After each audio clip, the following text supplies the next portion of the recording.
Hi. Hello guys. I hope everybody are fine.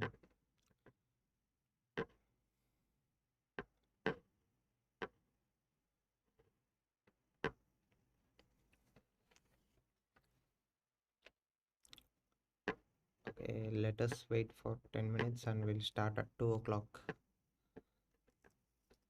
Until then, we'll wait for others.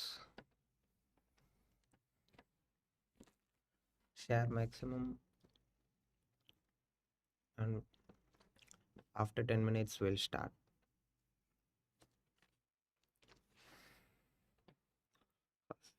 Sini, hi bro.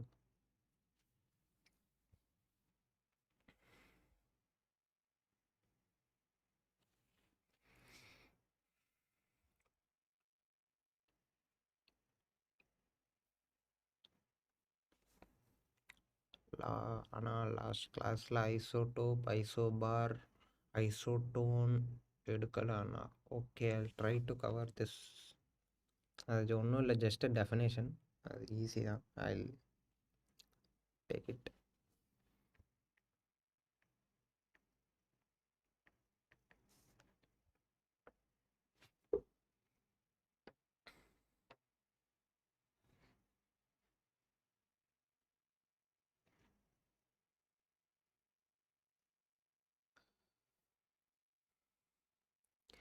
Hi.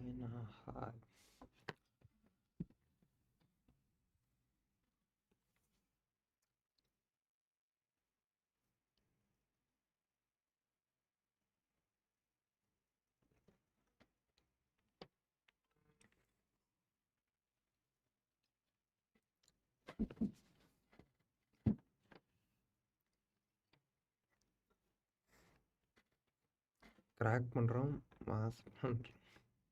Okay bro, பண்ணுறோம்.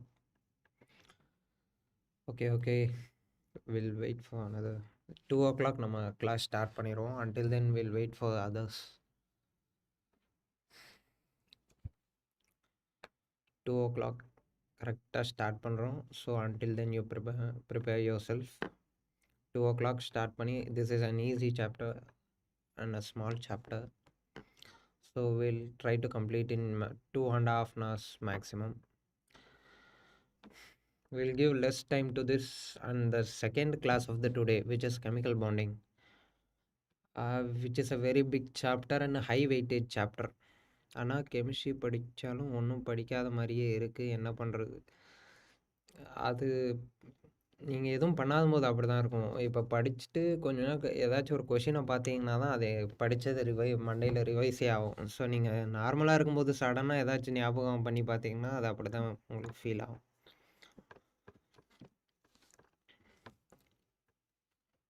எப்படி revise பண்ணுறது சொல்லுங்கள். நான் ஸ்லைடில் நடத்துகிற இதை வந்து சும்மா ஸ்லைட் பண்ணி பாருங்கள். எஸ்என்ஜி ஆப்பில் போய் இந்த நோட்ஸ் இருக்கும், நான் கிளாஸ் எடுக்கிறது, சும்மா ஸ்லைட் பண்ணி பாருங்கள். அப்புறம் எக்ஸாம்பிள் சம்ஸ், ஏற்கனவே சால்வ்டு கொஷின்ஸை வந்து சும்மா திருப்பி பாருங்கள், அவ்வளோதான். ரிவைஸ் பண்ணுறது வந்து மேக்ஸிமம் ஒரு சாப்டர் 30 மினிட்ஸ்க்குள்ளே முடிக்க பாருங்கள். Don't take more than that. Theory notes also given. Okay bro. Hand written நோட்ஸும் நான் கூடிய சீக்கிரம் அப்லோட் பண்ணிடுறேன். இதை கிளாஸ் நோட்ஸ் பிபிடி நோட்ஸ் வந்து டெய்லி அவைலபிளாக இருக்கும். என் ஹேண்ட் ரிட்டன் நோட்ஸ் நான் நீட் படிக்கும்போது எழுதின என்னோடய நோட்ஸ் வந்து நான் கூடிய சீக்கிரம் எஸ்என்ஜி ஆப்பில் வந்துடும். So get ready. Second class will be around 6:30.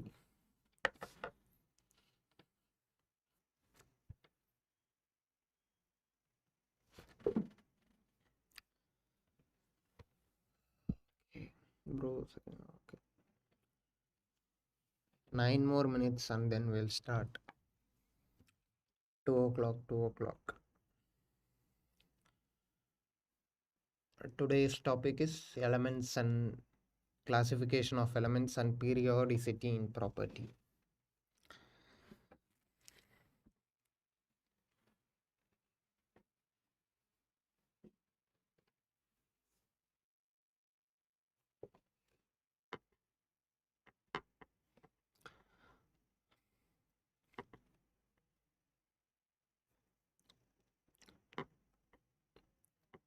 From this chapter, maximum 2 questions are expected, but 100% one question is guaranteed, but 2 question it's a luck.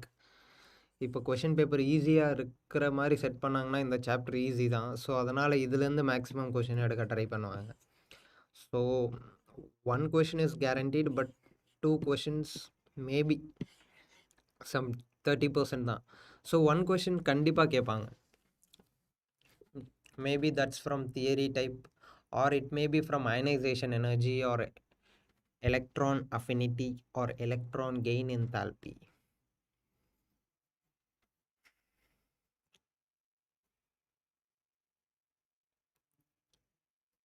NCERT line by line சொல்லி கொடுங்க bro NCERTயில் ஒரு மாதிரி ட்ரையாக இருக்கும். நம்ம இன்ஆர்கானிக்கில் சில பல chapters like S block P block அது நம்ம போய்க்கலாம் NCERTயில். பட் தீஸ் சாப்டர்ஸ் இது NCERTயில் ஒரு மாதிரி லென்த்தாக இருக்கும், ஒரு மாதிரி ட்ரையாக இருக்கும். So I am going by this way. So kindly cope up with me.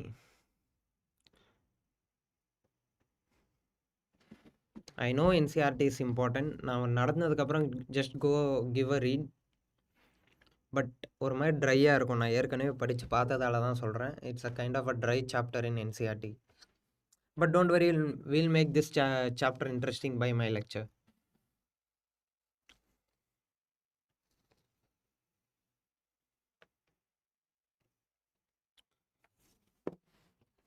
NCERTயில் எப்படி இருக்குன்னு தெரியல but today's class will be the best.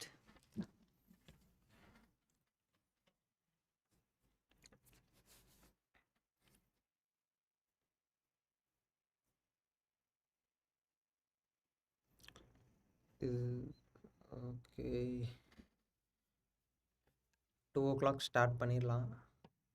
நீங்கள் ட்ராப்பராண்ணா? Yes, I am a dropper. I hope இங்கே நிறைய பேர் ட்ராப்பர்ஸாக தான் இருப்பீங்க. Most vital time last around 82 days.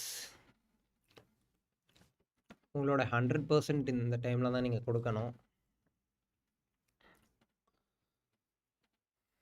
As நான் ஆல்ரெடி சொன்ன மாதிரி chemistry is a game changer. 720ல் 180 180 180ன்னு பிரிச்சிருக்கு. ஆனால் how many years? ஒரு ட்ராப் தான் பிரதர். 12th முடிச்சு ஒரு வருஷம். ஸோ 720 180 180 180 பிரிச்சிருக்கு. Zoo, botany, physics and comes the chemistry. So இந்த ரெண்டு 180 பார்த்தீங்கன்னா it's easy to get, and most of them will get around 340 330 to 340 most of them will get. And ஃபிசிக்ஸில் இப்போ காம்படிஷனில் 25 lakhs இருக்காங்கன்னு வச்சுக்கோங்க. அரவுண்டு lakh ஈஸியாக 330 to 340 எடுத்துடுறாங்க. இது எல்லா இயரோட காமன் சர்வே தான். 25 lakhஸில் அட்லீஸ்ட் ஈஸியாக 1 lakh peoples are getting 330 to 340 in bio, which is normal தான். அண்ட் ஃபிசிக்ஸை பொறுத்தவரையும் இட்ஸ் லைக் எப்படி சொல்கிறது, very less people are getting some 120 plus. So பார்த்தீங்கன்னா ஜஸ்ட் 10,000 to 20,000ன்னு வச்சுப்போமே, ஆர் கெட்டிங் 120 ப்ளஸ். ஸோ இது ரெண்டையும் ஆட் பண்ணி பார்த்தா 340 + 120 you are getting around 460. So out of 460 around still you need around 140 mark to get around 600, which is a very safe place, but not for now. You will take another 20 marks, so 160. So you need around 160 mark in chemistry. So here chemistry is a game changer. Chemistry is easy, but it is bit tough to understand. So அதனாலேயே என்ன நடக்குதுன்னா கெமிஸ்ட்ரியை விட்டுட்டு physics தான் game சேஞ்சருன்றாங்க. Physics is like நிறைய பேரால் முடியாது அப்படின்னு சொல்லுவாங்க. So try focusing on chemistry more. So கெமிஸ்ட்ரியில் நீ 180 சப்போஸ் 170 எடுத்துட்டேன்னா ஃபிசிக்ஸை நீ கொஞ்சம் கம்மியாக கூட எடுத்துக்கலாம், விச் இஸ் கெமிஸ்ட்ரி. ஃபிசிக்ஸ் வந்து ஒரு மாதிரி உங்களுக்கு வரலன்னா, so try focusing on chemistry, which will try to boost you mark. Dropper எல்லாரும் சிலபஸ் கம்ப்ளீட் பண்ணிட்டீங்க. ஓ, இது common question. Okay, 3 more minutes to go and we'll start the lecture.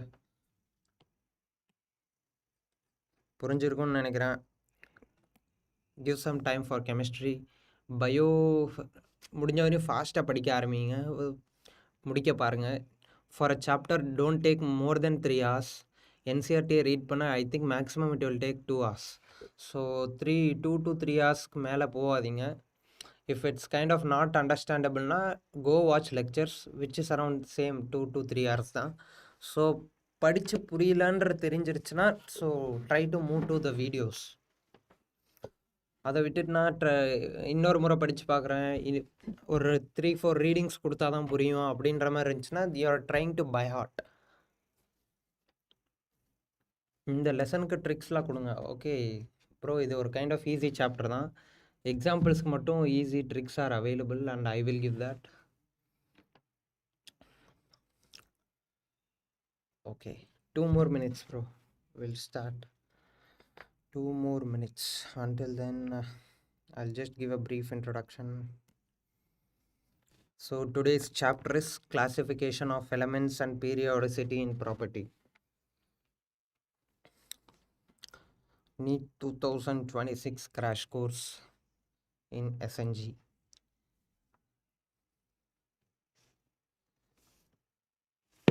Share to your friends maximum, let them join the lecture fast. முடிஞ்ச வரையும் சீக்கிரம் share பண்ணுங்க, because we are gonna start. I am Stanley Medical College, brother.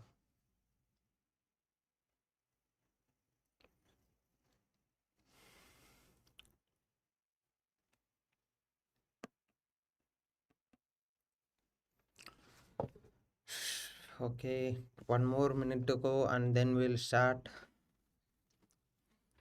முடிஞ்ச அளவுக்கு சீக்கிரம் share பண்ணி உங்கள் friends எல்லாம் ஜாயின் பண்ண சொல்லுங்கள். we'll start soon.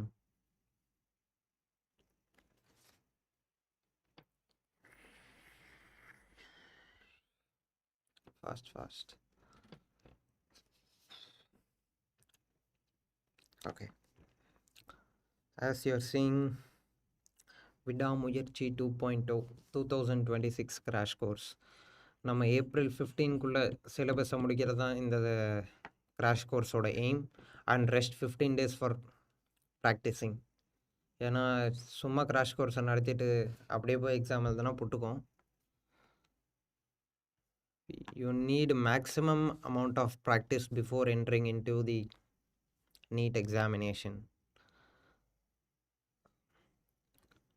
ஸோ அதனால் ஷெட்யூல் எப்படி போட்டிருக்குன்னா, April 13 or 15, I think 15 I guess, yes, அதுக்குள்ளே போர்ஷன் முடிக்கிற மாதிரி தான் I have scheduled it.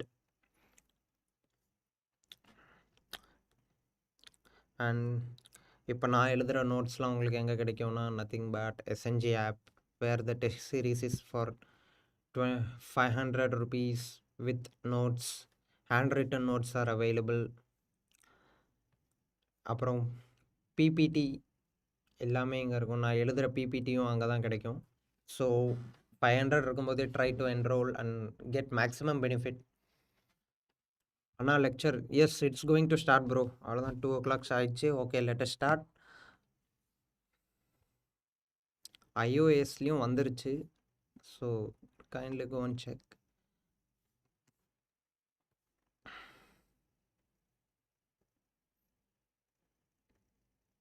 Okay,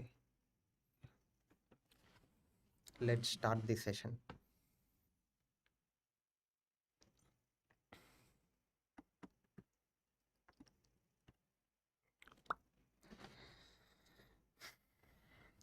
Introduction. ஸோ போன கிளாஸில் நம்ம எங்கே விட்டோம்?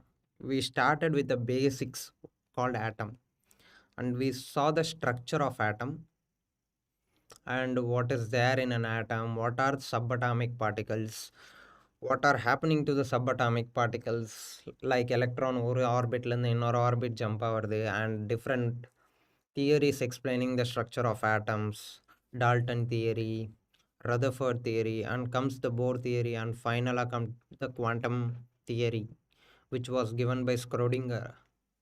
I hope you remember that.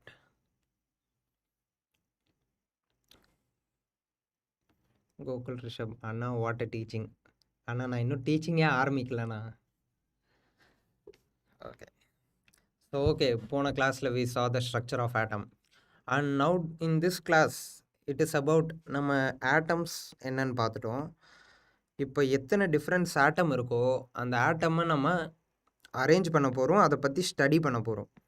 அந்த அரேஞ்ச்மெண்ட் ஆஃப் ஆட்டம்ஸ் தான் இந்த பீரியாடிக் டேபிள்னு சொல்கிறாங்க. So I will start with the definition of periodic table.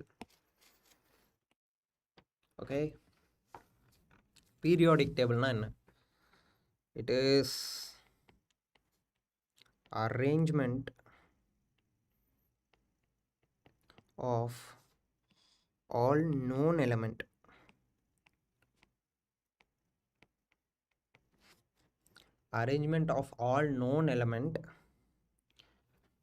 according to their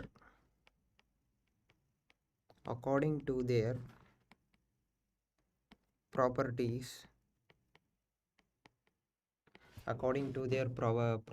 which are similar. அண்ணா நீட்டுக்கு படிக்கணும் இல்லை படிக்காமலே பாஸ் ஆகலாமாண்ணா? படிக்கணுமா இல்லை படிக்காமையே பாஸ் ஆகலாம்? படிக்க கஷ்டமாக இருக்குது. உங்களுக்கு என்ன ப்ரோ, நீங்கள் தான் சீட் எடுத்துகிட்டு உக்காந்துருக்கீங்களே. Okay,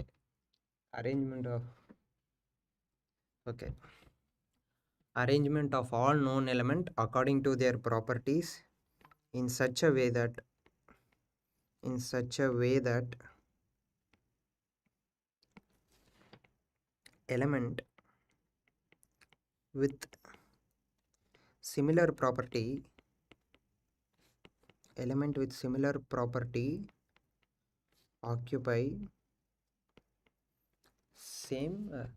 occupies same group. Okay, definition விட்டுங்க, just leave the definition. You just need to understand what is periodic table. Okay, இப்போ suppose எனக்கு world I know only 20 elements are there, as we know that there are 118, but for example sake understand there, try to imagine that there is only 20 element. Okay, அந்த 20 element நான் எப்படி arrange பண்ணுறேன்னா, I am arranging in a such a way that is first element, second element, third element, fourth element, fifth element, sixth, seventh, eighth, ninth, 10th, and going further.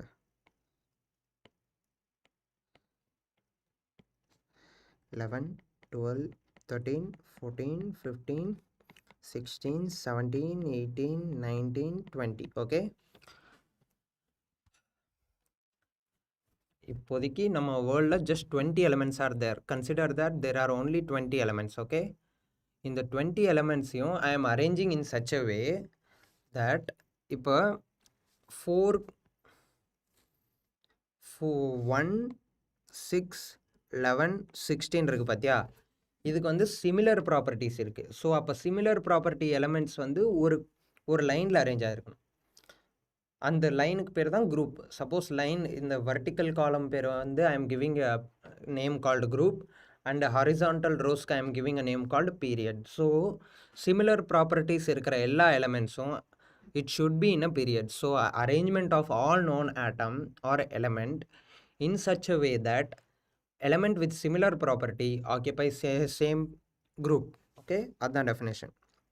It is arrangement of all known element according to their property in such a way that the element with similar property occupies same group.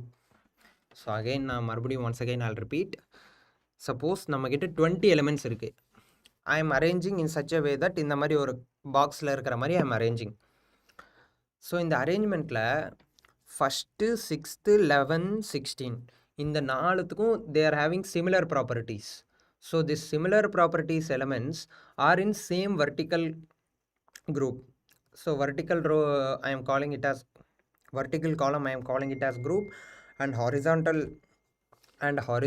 column I am calling it as period. So element with similar property are occupying same group.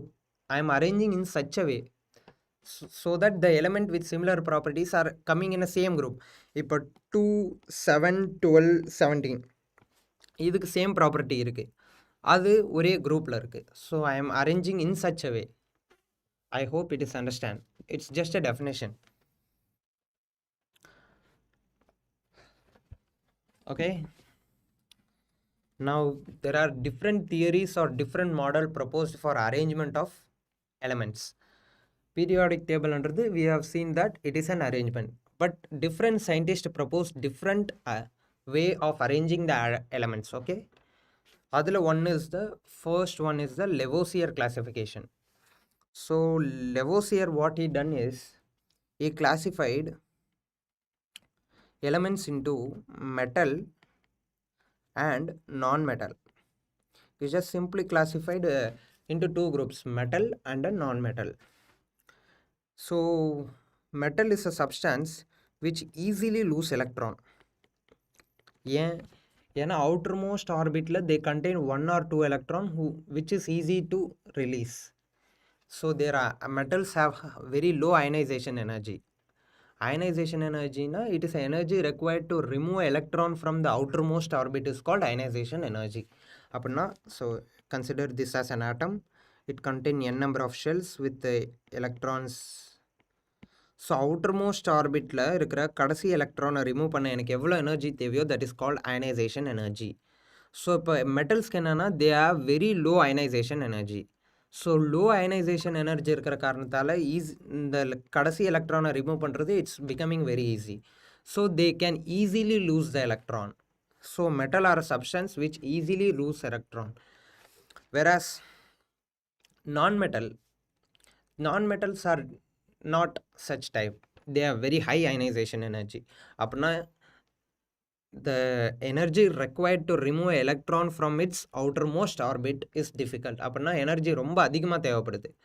So instead of that, they gain electron and they release energy. That is called electron gain enthalpy or electron affinity. So there are two terms which we'll be discussing further in this chapter: ionization energy and electron gain enthalpy. Electron gain enthalpy is energy released when you add one more electron to the outermost shell. So ionization energy na namma energy kudukurom, we are supplying the energy to remove the electron from its outermost orbit. If energy is released by adding you are adding an electron to its outermost shell, instead of removing you are adding one more electron.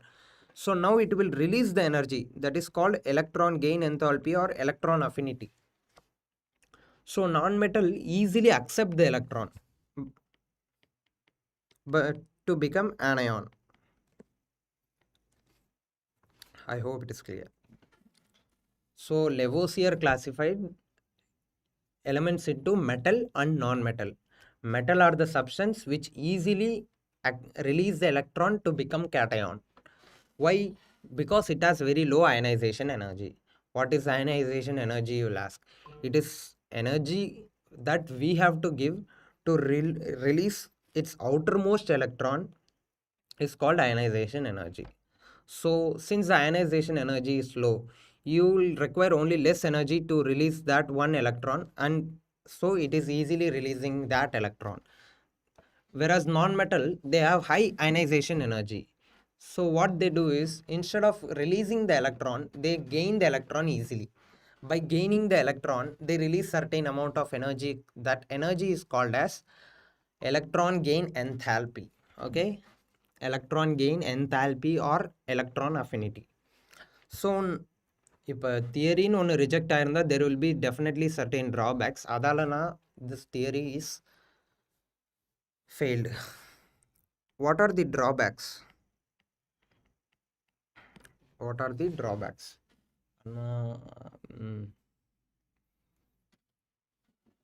Okay, first and foremost thing, all elements were not, all the elements were not classified as classified under metal and non-metal. So what is the drawback was that இப்போ இருக்கிற எல்லா எலமெண்ட்டையும் நம்ம metal நான் மெட்டல்னு பிரிக்க முடியாது. There are, sir, explain non-metal again, Anna. Krishna Prakash brother. Okay, I'll explain.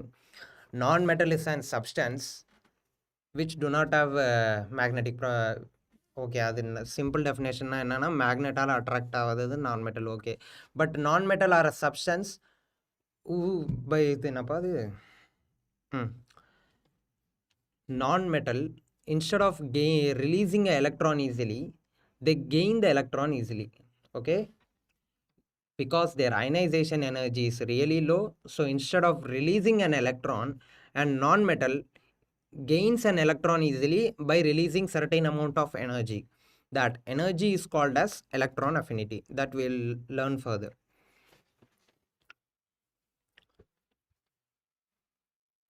Okay, so drawbacks என்ன, இப்போ இருக்கிற எல்லா எலிமெண்ட்டையும் நம்ம மெட்டல் அண்ட் நான் மெட்டல் இந்த ரெண்டு குரூப்புக்குள்ளேயே நம்மளால் பிரிக்க முடியாது.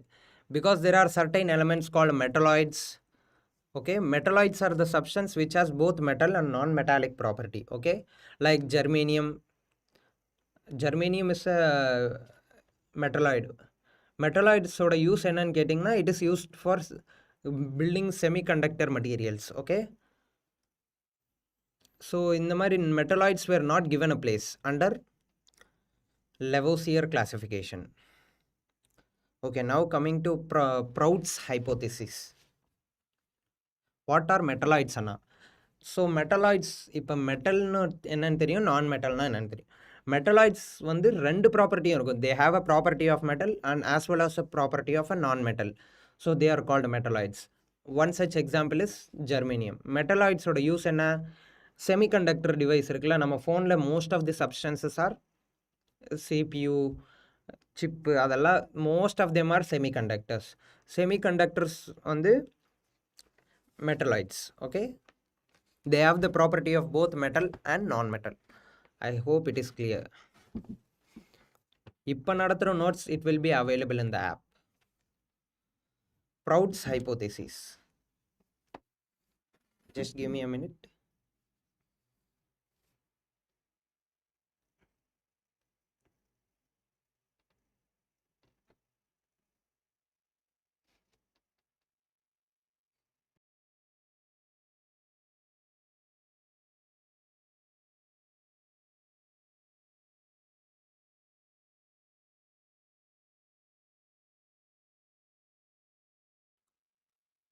ஓகே,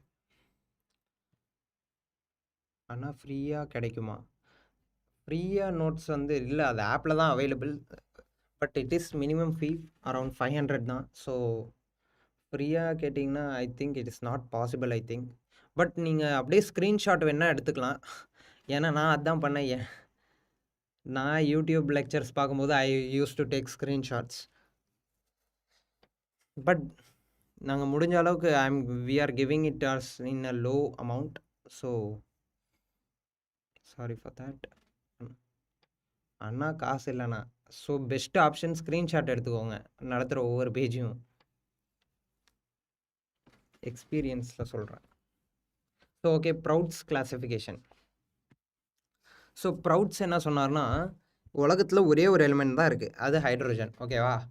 அந்த ஹைட்ரோஜன் குரூப்பாக சேர்ந்து தான் மற்ற எலிமெண்ட் உருவாக்குமா. உதாரணத்துக்கு ஹீலியம் இருக்குன்னு வச்சுக்கோ.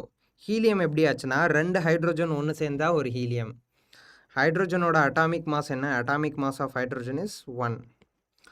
ஸோ இப்போ ரெண்டு ஹைட்ரோஜன் சேர்ந்தா ஒரு ஹீலியம். அப்போ ஹீலியமோட அட்டாமிக் மாஸ் என்ன? 2 × 1 which is 2. ஓகே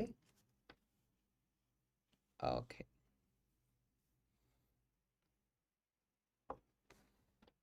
இப்போ I'll give you one more example. Take an example of beryllium. இப்போ பெரிலியம் எப்படி ஆச்சுன்னு சொல்கிறாங்கன்னா, 4 hydrogens combining to form 1 beryllium.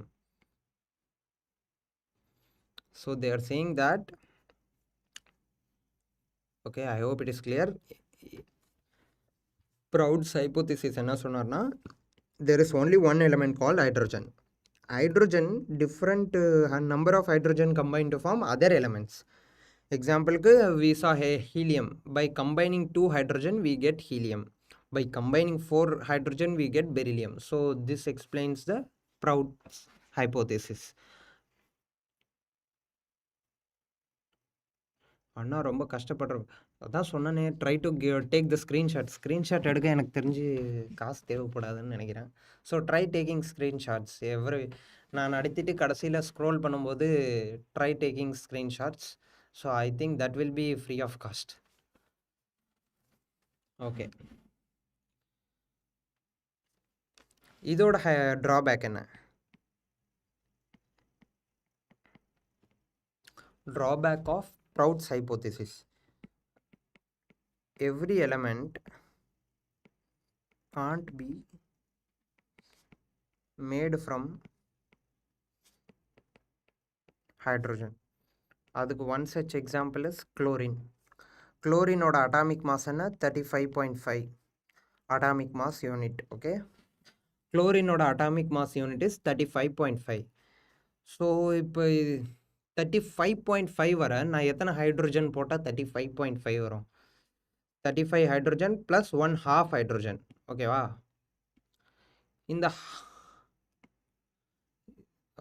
இந்த half hydrogenக்கு நான் எப்படி ஆட் பண்ணுவேன்? Because you cannot just cut an atom into half.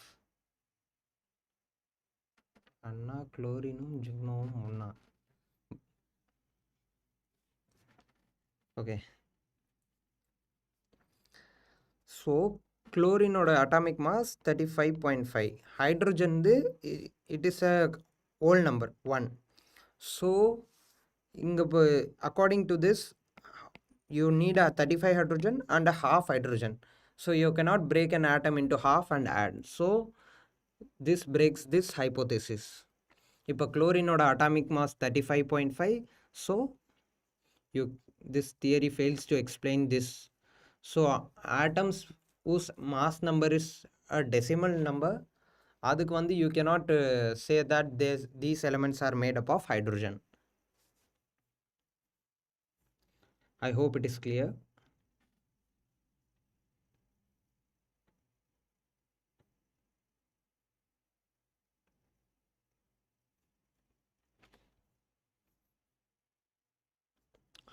Okay, now moving to a different and another important one, Daubernier law of triad. So Daubernier law of triad, அவர் என்ன சொல்றாருன்னு பார்ப்போம். Okay, Daubernier law of triad, what Daubernier did is, அவருக்கு தெரிஞ்ச element எல்லாம் 3 குரூப்ஸாக பிரிச்சிட்டாரு. Sorry, 3 elements செட்டாக போட்டார். ஓகேவா? all the known elements were arranged 3 arrange பண்ணிட்டாரு. எப்படின்னா இந்த 3 எலிமெண்ட்ஸோட properties, physical and chemical properties of these 3 elements were same. I'll write the definition. Daubernier, he made a group of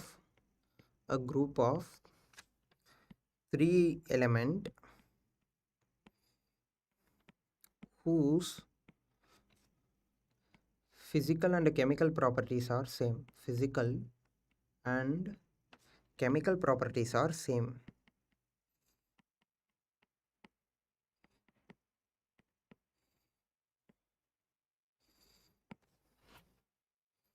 Okay, I'll give you one such example.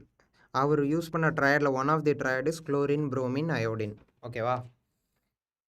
Chlorine, bromine and iodine.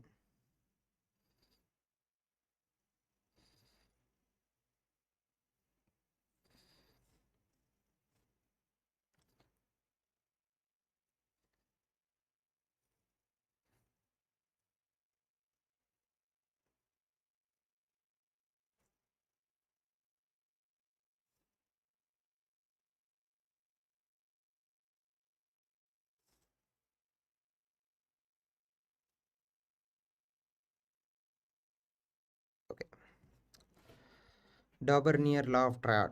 he made a group of 3 elements whose properties are similar. Physical and chemical properties of these 3 elements are clear. Like chlorine, bromine, iodine. இந்த 3 element இருக்கு. ஓகேவா? இந்த 3 elementோட physical and chemical properties are same. All 3 are halogens. So he arranged in such a way that இருக்கிற எல்லா எலமெண்ட்டையும் 3 groups பிரிச்சுட்டாரு. These groups were named as triad. ஏன்னா 3 element இருக்குனால so he named as triad. இந்த triadல இருக்கிற 3 எலிமெண்ட்டோட physical and chemical properties are same. ஓகேவா? Example, chlorine, bromine, iodine. And another important point is that the atomic weight of middle one is arithmetic mean of the other two. So okay, chlorine oda atomic number enna, sorry, mass number 35.5. iodine the 1 enadhu 127. And coming to the bromine, if a bromine we know the actual values 81.2. So what is saying, the atomic weight of the middle element is arithmetic mean of other two. Okay, இப்போ arithmetic mean என்ன, first எலிமெண்ட்டுக்கும் last எலிமெண்ட்டோட average எடுத்தானா you will get 81.2, which is nothing but the atomic weight of the middle element. இப்போ ட்ரையாடில் இருக்கிற first எலிமெண்ட்டையும் third எலிமெண்ட்டோட அட்டாமிக் மாஸோட average arithmetic mean, which is nothing but normal, ரெண்டுத்தையும் ஆட் பண்ணி டிவைடட் பை 2 போட்டால் அதுதான் arithmetic mean. So arithmetic mean of first and third element of a triad will give you the atomic weight of the middle element. So Daubernier law of triad enna, it classified all the known element into three elements set up pirichar. These sets were named as triads. In the triads la irukra all the 3 elements were containing same physical and chemical properties. Okay va?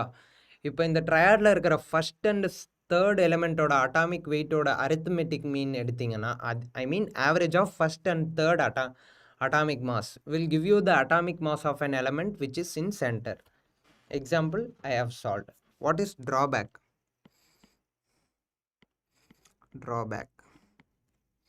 Drawback was that all elements were not fitting in it or not able to arrange as triad. ஓகேவா? இருக்கிற எல்லா எலிமெண்ட்டையும் நம்ம ட்ரையாடாக எல்லாத்தையும் ஈஸியாக ட்ரையாடாக arrange பண்ண முடியலை. So the drawback of these were elements, all the known elements were not able to arrange as triad. Okay, because it is not applicable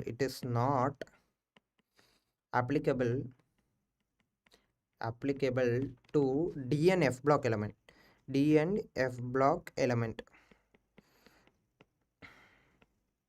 Okay, இருக்கிற எல்லா எலிமெண்ட்டையும் நம்ம மூணு ஈஸியாக பிரிச்சிட முடியாது. அண்ட் டிஎன்எஃப் பிளாக்கும் இதை இந்த மெத்தடில் அரேஞ்ச் பண்ண முடியாது. ஸோ இதுதான் அதோட ட்ராபேக்ஸ். ஓகே,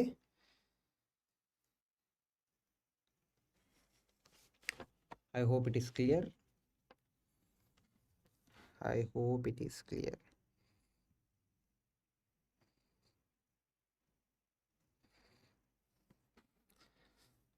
கிளியர்னா ஒரு தம்ஸ் அப் கொடுங்க. Is it clear?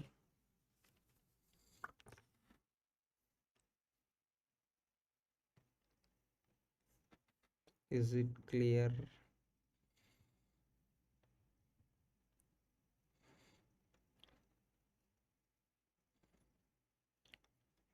If is it clear, we'll go to the other one that is called Newland law of octave. Thumbs up podunga if it is clear. Just give a thumbs up. Illa edach doubt na try to ask it. Fast. We have to go fast. because second chapter is waiting for us. Thumbs up போடுங்க. We'll move.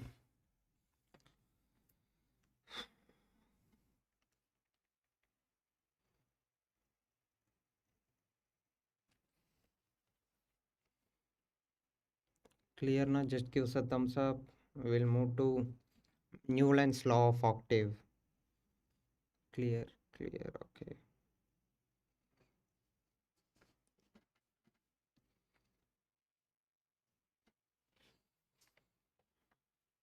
Okay, coming to Newland's law of octave.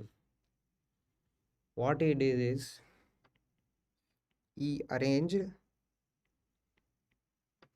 all the known element in increasing order of atomic weight. ஓகேவா? இப்போ இருக்கிற தெரிஞ்ச எல்லா எலமெண்ட்டையும் atomic வெயிட்டோட increasing ஆர்டரில் arrange பண்ணுறாரு. ஓகேவா? At this time inert gas were not known. Okay, இதை மட்டும் ஞாபகம் வச்சுக்கோங்க. During his time inert gas were not invented. Inert gasனா என்ன? Helium, neon, argon, krypton, xenon. Zero group elements are called inert gas elements. Okay, he arranged all the known element and in increasing order of atomic weight. So இப்போ increasing order of atomic weightல arrange பண்ணும்போது what he noticed is that first and eighth element were having similar properties.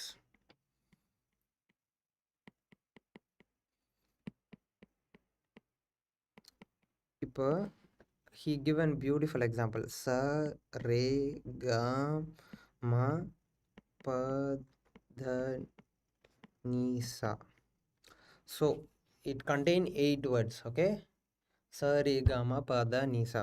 1, 2, 3, 4, 5, 6, 7, 8. 8 elements are there. The first sa, eighth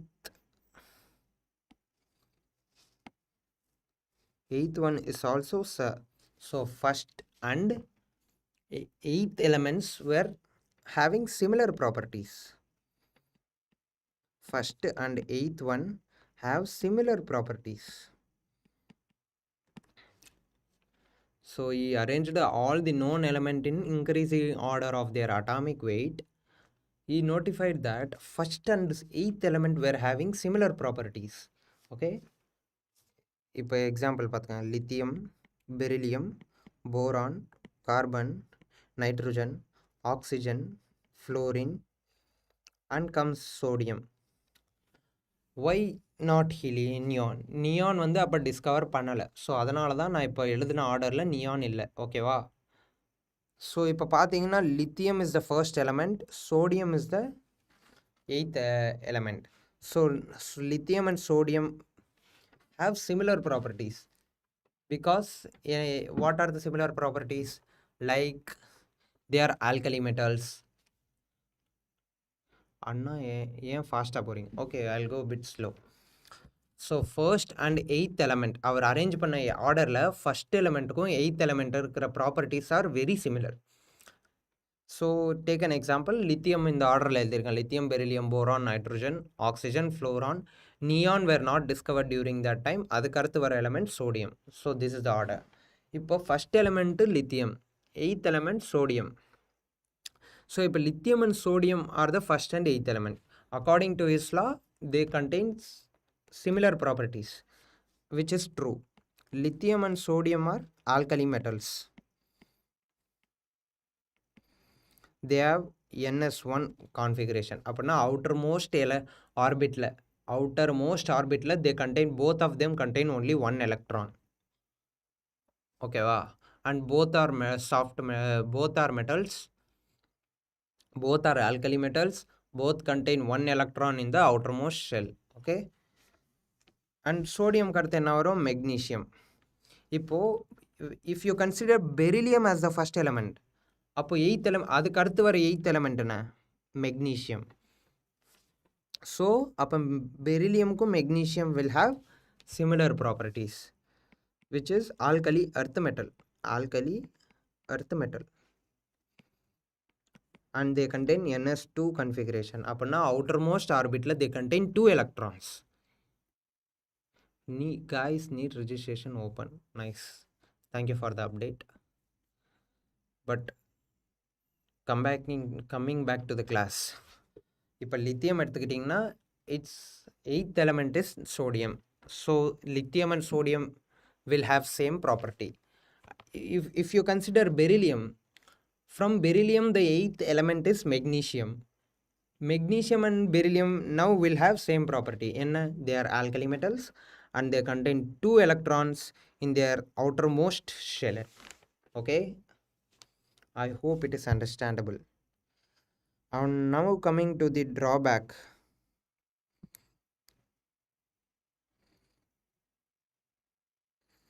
Okay, coming to the drawback of Newland's law of octave.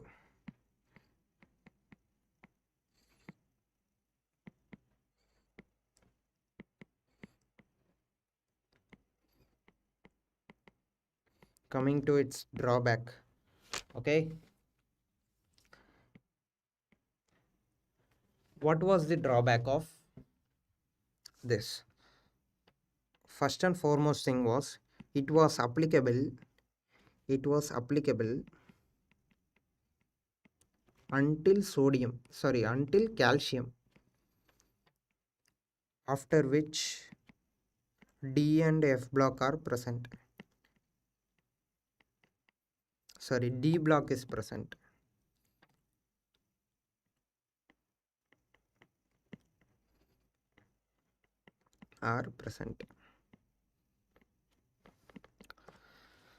So to make it understand, அப்புறம் another one, இந்த ரெண்டு பாயிண்ட்டையும் நான் சேர்த்தியே சொல்லிடுறேன். After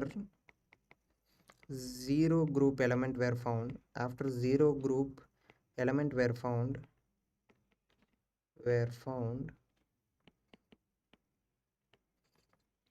there was no place.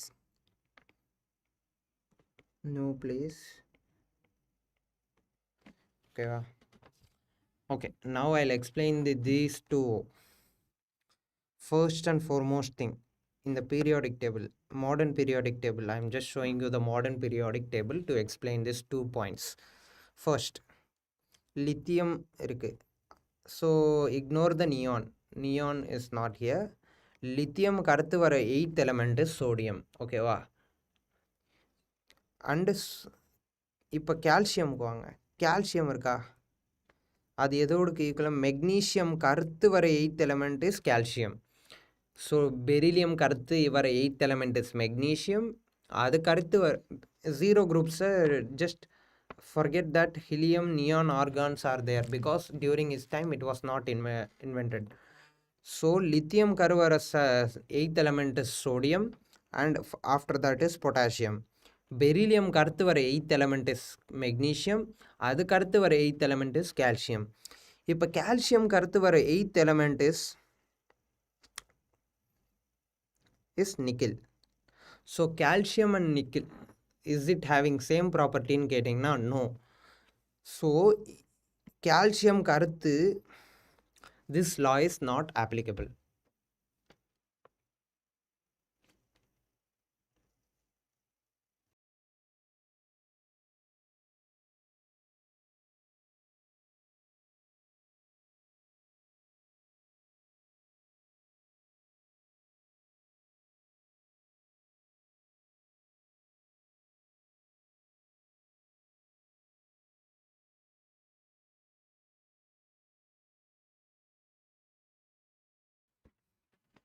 Okay. இப்போ கால்சியம்க்கு அடுத்து this law is not applicable. ஏன்னா கால்சியம்க்கு அடுத்து வர 8th element is nickel. Nickel and calciumக்கு is it having same property? No. So calciumக்கு அடுத்து this law is not applicable. ஏன்னு கேட்டிங்கன்னா அதுக்கு அடுத்து டி பிளாக் எலமெண்ட்ஸ் வந்துச்சு. தேர் ஆர் 8 என்னது டி பிளாக் எலமெண்ட் வந்ததால் என்னாச்சு, this law is not applicable. பாருங்க, டி பிளாக் வந்ததால் this law is not applicable. And another drawback was that zero group element were not invented during that time. இப்போ zero group எடுத்துருங்க. Now consider zero group is in Newlands law of octave. அப்போ லித்தியம்க்கு அடுத்து வர 8th element என்னவா இருக்கும், நியானாக இருக்கும். அப்போ லித்தியம் அண்ட் நியானுக்கு இஸ் இட் ஹேவிங் சேம் ப்ராப்பர்ட்டினா நோ. அப்போ பெரிலியம்க்கு அடுத்து வர 8th எலமெண்ட் என்னவா இருக்கும், சோடியமாக தான் இருக்கும். பிகாஸ் ஜீரோ குரூப் எலமெண்ட் சென்டரில் வந்துருச்சு. அப்போ மெக்னீஷியம்க்கு 8th எலமெண்ட் என்னவா இருக்கும், argon. So these were the drawback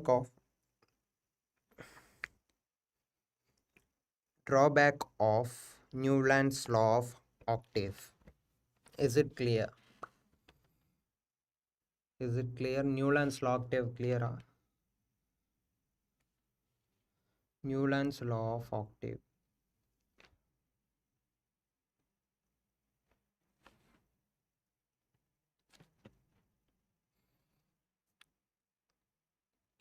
Okay.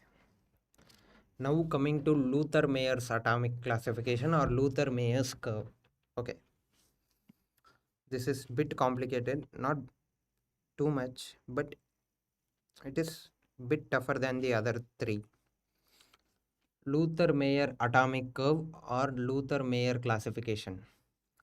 So what he did is he plotted a graph between atomic volume to the atomic weight.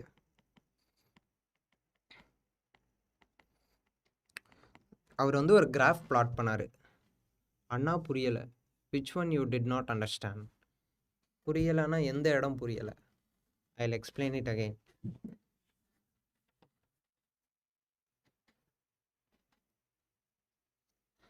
Hasini, just tell me which explain பண்ணுங்க. which one? Newland's law of octave.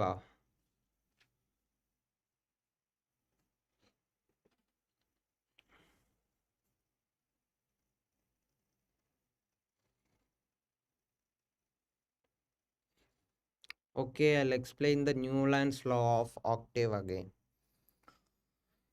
So what Newland law of octave says is that Newland arranged இப்போ தெரிஞ்ச எல்லா எலிமெண்ட்டையும் அவர் atomic வெயிட்டுக்கு increasing ஆர்டரில் arrange பண்ணிட்டார். ஓகேவா? இப்போ arrange பண்ணிவிட்டு என்ன பார்த்தாருன்னா, ஃபஸ்ட் அண்ட் 8th எலிமெண்ட் இருக்குது பார்த்தீங்களா, first and 8th element was having the same property. இப்போ ஆர்டர் எடுத்துக்கோங்க. இவர் இன்வென்ட் பண்ண டைமில் zero group elements were not invented. So நம்ம ஆர்டரில் ஜீரோ குரூப் எலமெண்ட் எடுக்கக்கூடாது. So take lithium, beryllium, boron, carbon, nitrogen, oxygen, fluorine, neon வரக்கூடாது, sodium and magnesium. So இப்போ லித்தியம்க்கு அடுத்து வர 8th எலமெண்ட் இஸ் சோடியம், பெரிலியம்க்கு அடுத்து வர 8th element is magnesium. So they are having similar properties. இப்போ drawback என்னன்னு பார்த்தீங்கன்னா, it is not applicable above after calcium. கால்சியம்க்கு அடுத்து டி பிளாக் எலமெண்ட் வந்துருச்சு. அப்போது கால்சியம்க்கு அடுத்து வர 8th எலமெண்ட் இஸ் நிக்கில். நான் இப்போ தான் காட்டினேன். ஸோ கால்சியம்க்கு அடுத்து வர 8th எலமெண்ட் இஸ் நிக்கில். நிக்கிலுக்கும் கால்சியம்க்கும் இஸ் இட் ஹேவிங் சிமிலர் ப்ராப்பர்ட்டினா no. So D block elements வந்ததால் சென்டரில் it is not applicable. And then zero group invent ஆயிடுச்சு. ஜீரோ குரூப் இன்வென்ட் ஆனதால் இப்போ இது சென்டரில் வந்துடும். அது அவர் இருக்கும்போது இருந்த ஆர்டரில் இப்போ நியான், ஹீலியம்லாம் வந்துச்சுன்னா, இப்போ லித்தியம்க்கு அடுத்து வர 8th element will be neon. ஓகேவா? ஸோ லித்தியம்க்கு நியானுக்கு இஸ் இட் ஹேவிங் சிமிலர் ப்ராப்பர்ட்டினா no. These are the drawbacks. I hope it is clear now. இப்போ புரிஞ்சுன்னா we'll go to the Luther-Mayer atomic curve fast.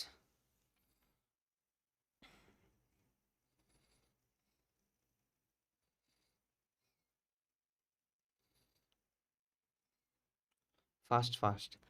Is it clear? Is it clear?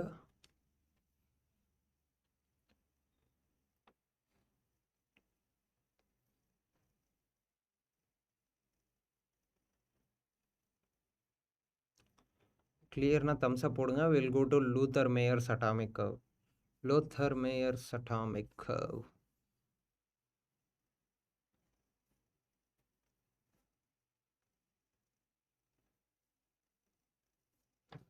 Lothar-Meyer's atomic. Okay, going to Lothar-Meyer's atomic curve. Lothar-Meyer atomic curve explain என்ன சொன்னார்னா he plotted a graph. Atomic வால்யூம்க்கும் atomic வெயிட்க்கு இடையில ஒரு graph போட்டார்.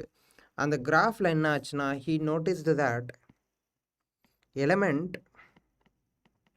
with similar property occupied same place in the graph. இப்போ atomic வால்யூமுக்கும் atomic வெயிட்டுக்கு இருக்கிற நடுவில் ஒரு கிராஃப் போடுறாரு இருக்கிற எல்லா எலமெண்ட்டை வச்சு. இந்த கிராஃபில் என்ன ஆச்சுன்னா element with similar properties occupied same place in the graph. ஓகேவா? இப்போ என்ன ஆச்சுன்னா இந்த கிராஃபில் வந்து பார்த்தீங்கன்னா peak alkali metals were occupying the peak of the graph. என்னது? Sodium, potassium, lithium, these are the alkali metals. So alkali metals were occupying the peak of the graph. என்ன நடக்குது? You plotted a graph against atomic volume to the atomic weight of the all the known elements. தெரிஞ்ச எல்லா எலமெண்ட்டையும் வச்சு அவர் ஒரு graph போடுறாரு. ஓகேவா? அந்த கிராஃபில் என்னன்னா element with similar properties were occupying similar position. அதில் அவர் நோட்டீஸ் பண்ணது என்னென்னா alkali metals were occupying the peak of the graph. இங்கே பாருங்கள், sodium was at peak, potassium is at peak. Why not லித்தியம்னு கேட்டிங்கன்னா lithium is having a diagonal relationship with magnesium. I'll tell you what diagonal relationship is. Okay. Alkali metals were occupying the peak of the graph and alkali earth metal, அதாவது second group beryllium, magnesium, calcium, strontium, அந்த group where called alkali earth metal. Alkali earth metal were occupying descending part of the curve.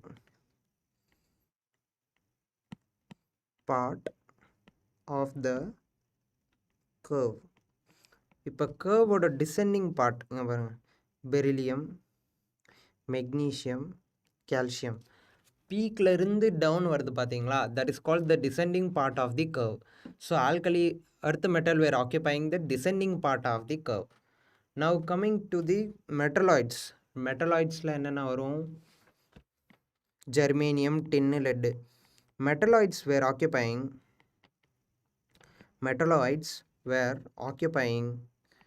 base of the curve. Okay, metalloids were occupying the base of the curve. Base of the curve என்ன இங்க பாருங்க, these are the bases of the curve. So metalloids like germanium, tin, lead, tellurium, polonium, these are the metalloids. Metalloids were occupying the base of the curve. Okay.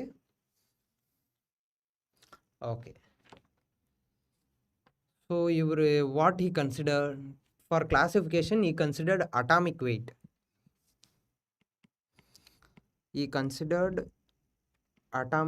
For classification.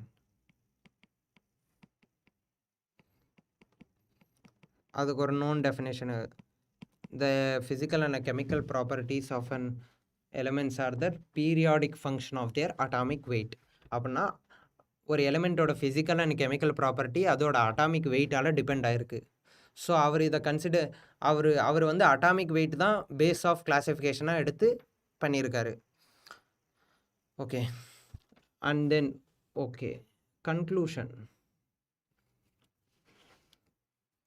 கன்க்ளூஷனில் what he told.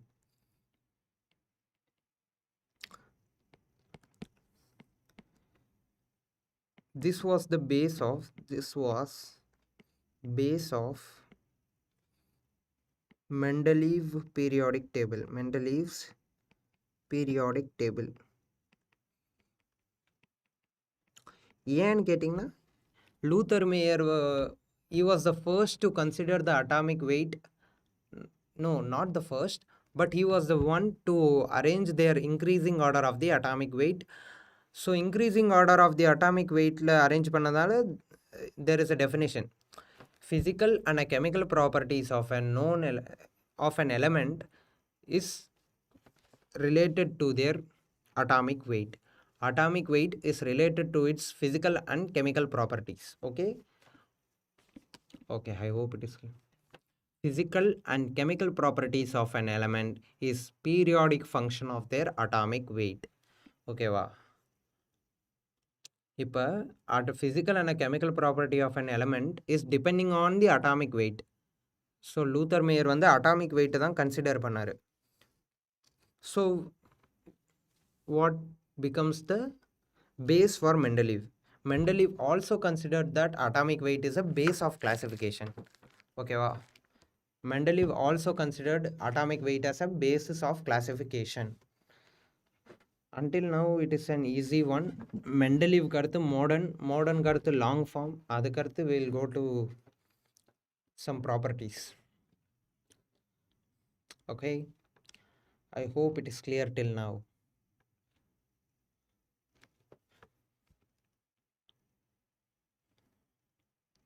Clear na or thumbs up போட்ருங்க, we'll go.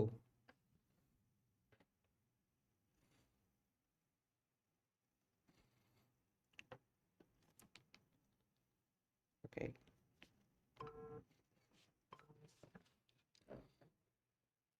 just give a thumbs up. We'll move to the Mendeleev periodic table.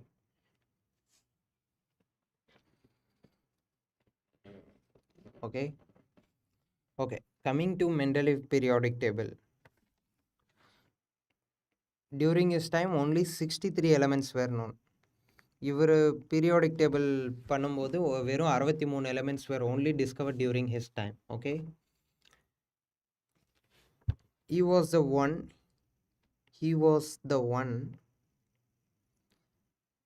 was the first one to arrange element systemically. அதாவது groups and period, horizontal and vertical rows. Okay va.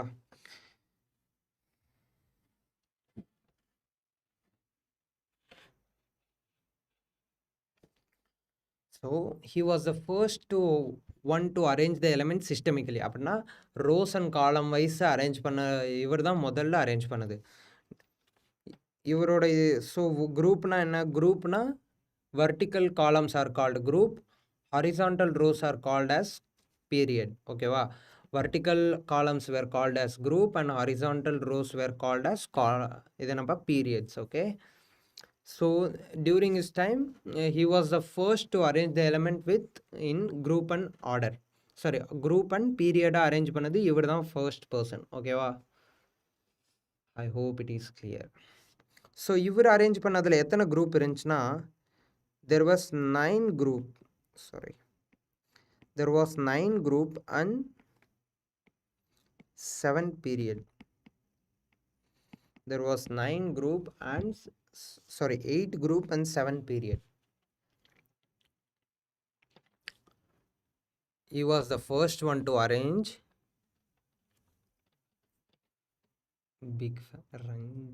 Ranjitna. He was the first one to arrange the element systemically. அதாவது he was the first one to arrange the element in groups and period. Vertical columns are called group and horizontal rows were called as periods. He was the first.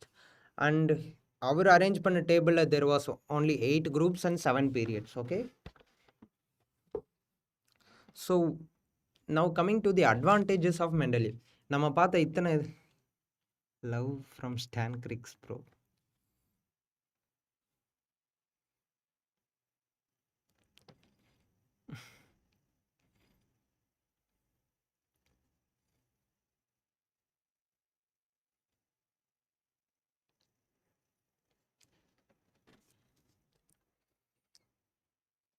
Okay, now coming to the merits or advantage of Mendeleev table. Mendeleev's done some good things. He was the first good thing was he was the first to arrange the elements in groups and periods. Okay, he was the first to arrange element in groups and period. So first and foremost important thing what he done is he left some gap for elements which will be discovered in future, which will be discovered in future. So during our in the periodic table create பண்றப்போ most of the elements were unknown. So since he is unknown, he left some gap. அவர் வந்து என்னென்ன பண்ணார்னா so இங்கே suppose இங்கே ஒரு element வரும், maybe ஃப்யூச்சரில் கண்டுபிடிக்கலாம் அப்படின்னு ஒரு தாட் மைண்டில் வந்து he left a gap there. So அந்த கேப்பில் instead of giving a gap he named it as eka aluminium, eka boron, அந்த மாதிரி தெரிஞ்ச எலிமெண்ட்டோட பேரை வச்சு சிமிலர் ப்ராப்பர்ட்டிஸ் இருக்கும்னு நேம் பண்ணார். எக்ஸாம்பிளுக்கு வந்து எக்கா aluminium,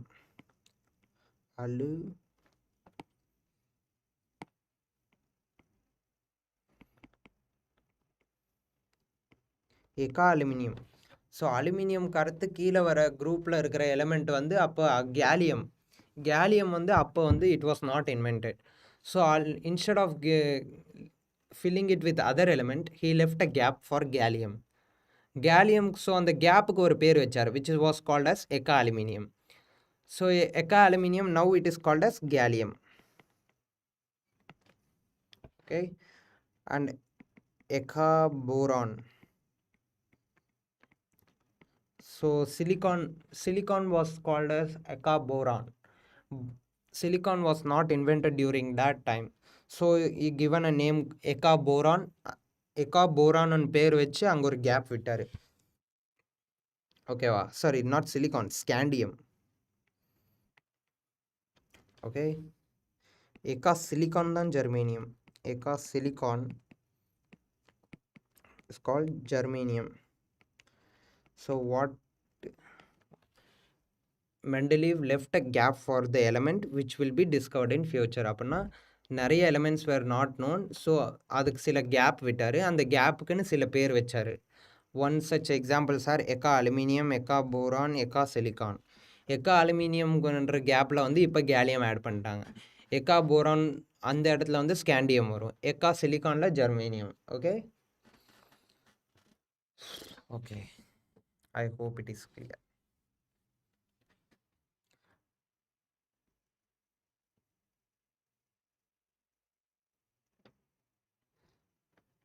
Okay, another advantage was correction of atomic weight. Correction of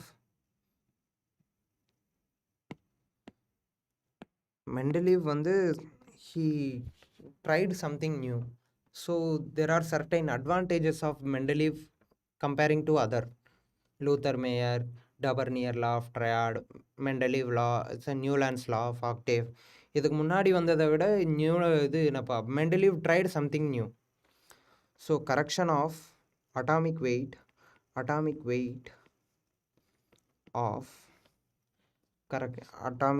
of elements like beryllium, indium, gold, platinum.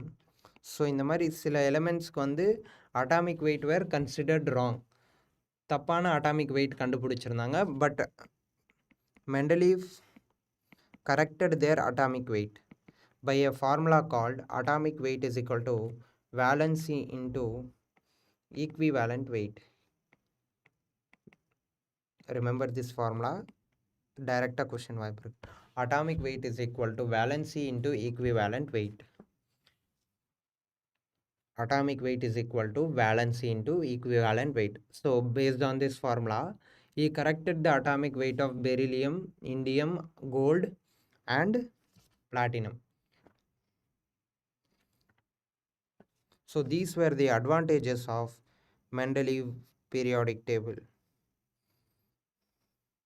Now coming to the disadvantage or drawback. Drawback of Mendeleev periodic table.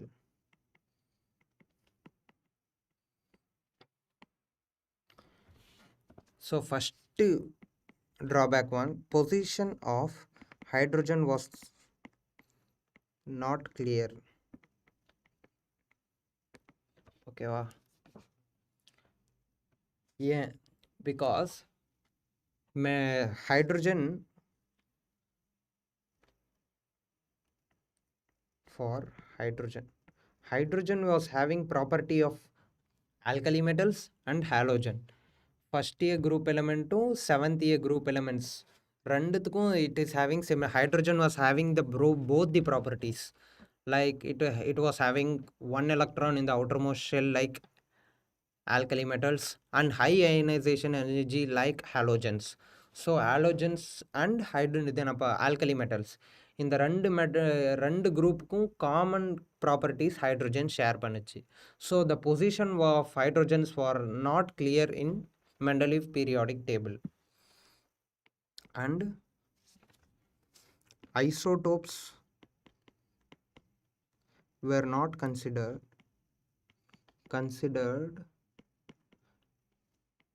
during his classification. He did not consider isotopes. Our classify பண்ணும்போது isotopes ன்னு ஒன்று இருக்கிறது he did not consider. So it did not give a place for isotope in the periodic table.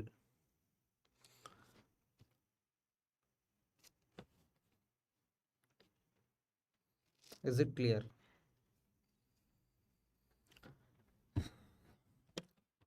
So Mendeleev law varyum, Mendeleev periodic table varyum, is it clear? Na? Just give a thumbs up.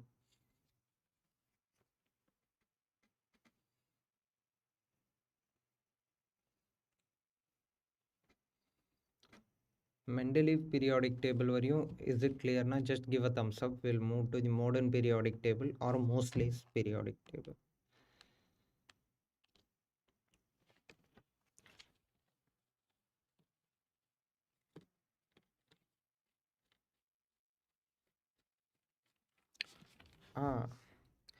Another one last drawback. I'll solira and then we'll go. Anomalous pair. Okay, anomalous pair. Okay, argon potassium. Okay, what was anomalous pair? Anomalous pair na Mendeleev arranged in increasing order of their atomic weight. ஆனால் இப்போ அரேஞ்ச்மெண்ட்டில் பார்த்தீங்கன்னா ஒரு சிலத்தில் மட்டும் lower atomic weight were after the higher atomic weight. அப்படின்னா முதல்ல higher atomic wait substance வந்துருச்சு, அதுக்கடுத்து lower atomic weight substance like ஆர்கானுக்கு அடுத்து கிரிப்டான். ஆனால் ஆர்கானோட அட்டாமிக் வெயிட் எவ்வளோன்னு கேட்டிங்கன்னா 39.9 அண்ட் இது பொட்டாசியம் வந்து 39.1. So this is called anomalous pair. மெண்டலீவில் இது இன்னொரு drawback. There was an many anomalous pair. Another example is tellurium and iodine. Tellurium and iodine இது வந்து 127.5, iodine வந்து 127. ஸோ இன்க்ரீசிங் ஆர்டர் ஆஃப் வெயிட்டுக்கு பதிலாக lower atomic weight substances are coming after the higher atomic weight substance. So these are called anomalous pair. அண்ட் இந்த மாதிரி நிறைய anomalous pair were seen in Mendeleev periodic table. So these are the drawbacks of Mendeleev. And another drawback-ம் இருக்குது. இப்போ same குரூப்பில் இருக்கிற எலமெண்ட்ஸ்க்கு properties சேமாக இல்லை.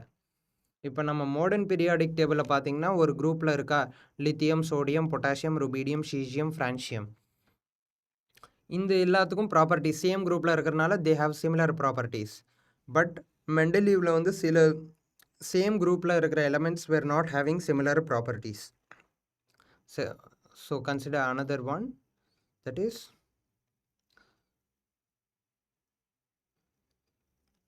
element in a same group were not having same properties.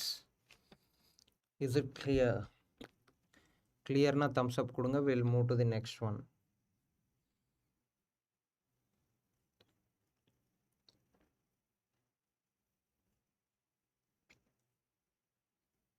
Clear?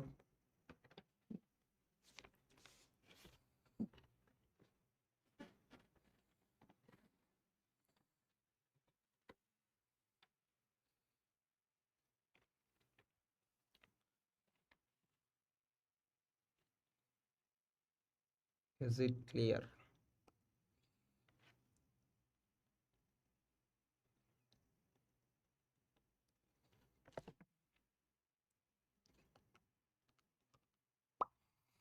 Okay. Yeah. Coming to the last, modern periodic table or modified method. So instead of atomic weight, atomic numbers were the basis of classification.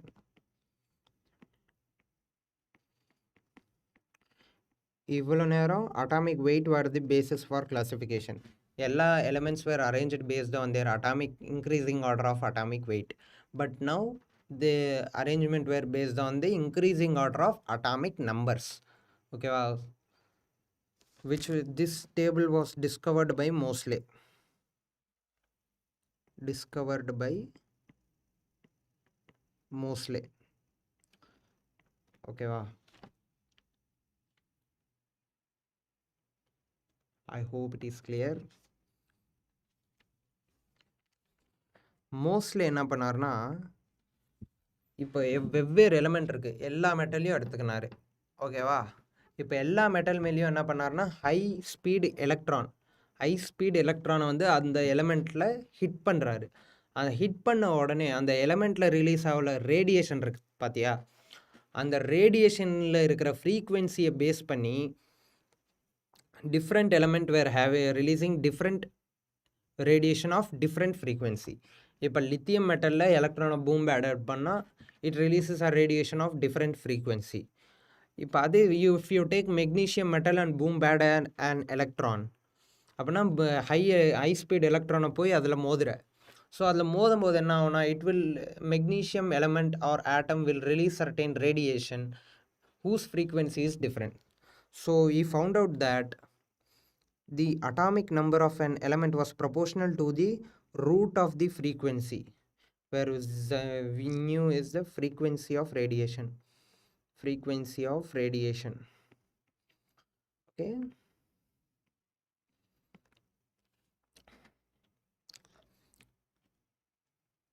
Okay, wow.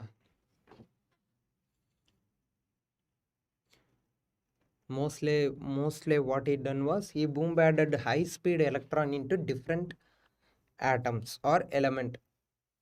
இப்போ இந்த எலமெண்ட்லேருந்து வர so due to the bombarded electron bombard ஆகிறதுனால என்ன ஆகும், high energy radiation will be emitted from the element.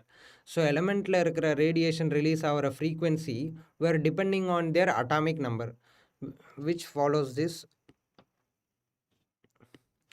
atomic number is proportional to the root of the frequency of the radiation emitted.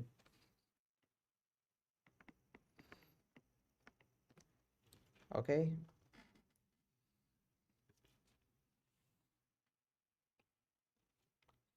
Okay. Now coming to it, modern periodic table there were 9 vertical groups. There were 9 vertical groups. Mendeleevல 8, இங்க 9, and there were அது என்னென்ன first to 8th plus 0 group element. Okay. And then there were 7 period.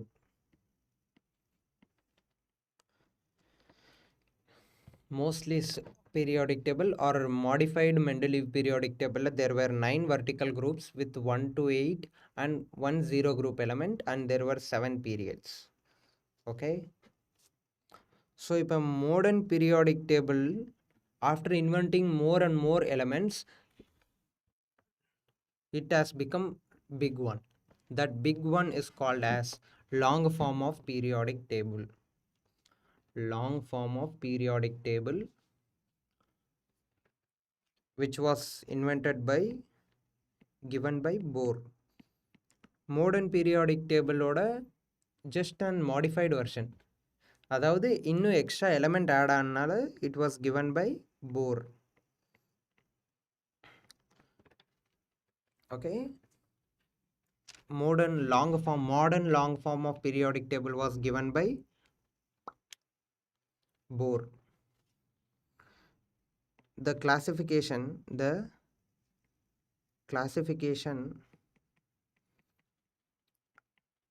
and arrangement were based on atomic number and electronic configuration.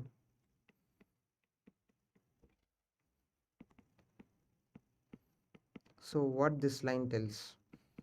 So in the modern periodic table வந்து atomic number and electronic configuration இந்த ரெண்டத்தை consider பண்ணி தான் they arranged this. Example, first one atomic number. So periodic table பார்த்தீங்கன்னா elements are arranged in their increasing order of their atomic number. And electronic configuration எப்படின்னா elements which are present in same groups, if you see their electronic configuration will be same. Like sodium ku 1s1 2s2 1s2 2s2 2p6 3s1. அதே பொட்டாசியமுக்கு பார்த்தீங்கன்னா 4s1 வரும் கடைசியில். அதே தான் lithiumக்கு 1s2 2s1. So every alkali metals will have one electron in their outermost cell. So their common electronic configuration is ns1.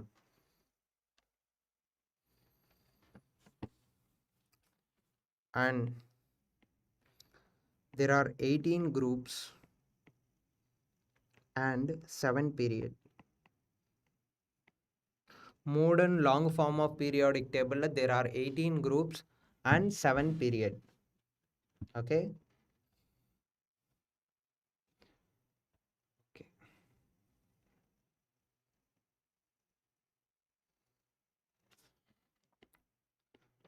First we'll just look into it. மொத்த 18 groups இருக்கு. First group is called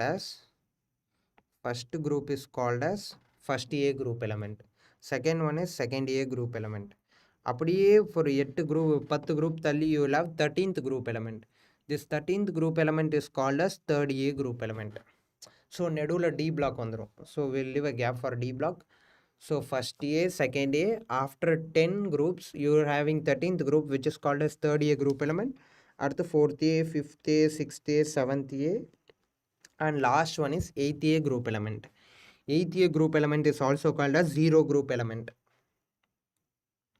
8th A group element is also called as zero group element.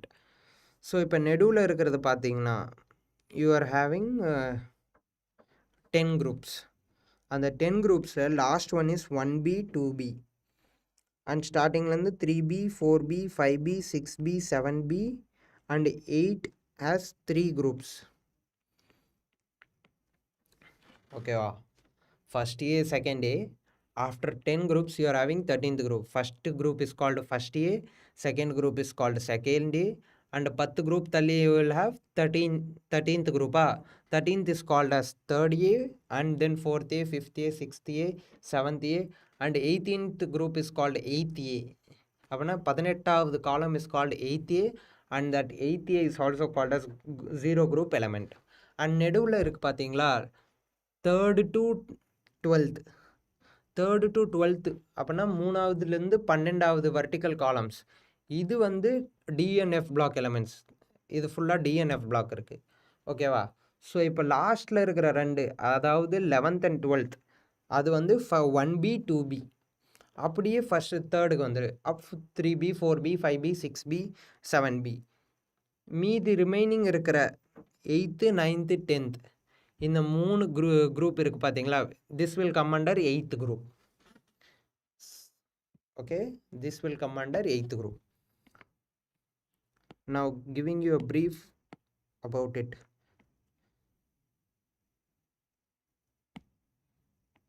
First A is called alkali metal.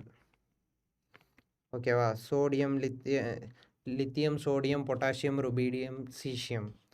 These are called alkali metals. Their common electronic configuration is ns1.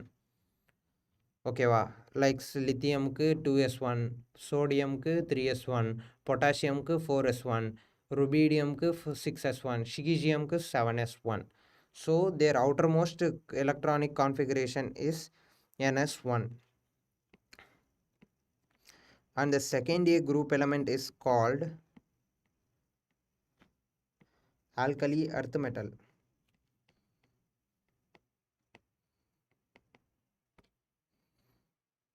And their outermost electronic configuration common எல்லாருக்கும் ns2 இருக்கும். Like beryllium க்கு 2s2 final, magnesium க்கு 3s2. அப்ப beryllium, magnesium, calcium க்கு 3s2, strontium க்கு 4s2, barium க்கு 5s2, radium க்கு அந்த மாதிரி outermost common configuration is ns2. Okay, now first A and second A will togetherly called as S block elements. So first A second A ரெண்டுத்தையும் சேர்த்து we call it as S block elements. Okay, ஏன் S block என்னமா, outermost electron is present in S orbital. Outermost electron is present in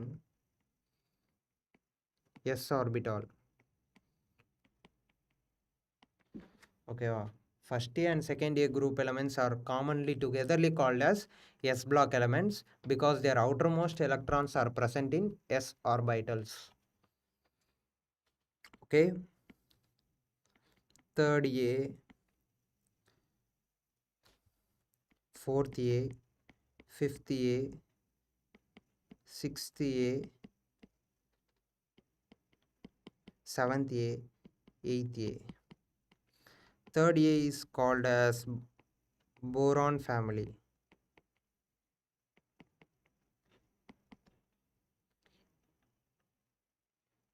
இது வந்து 4A is called as carbon family because carbon is the first element. 5A is called as nitrogen family.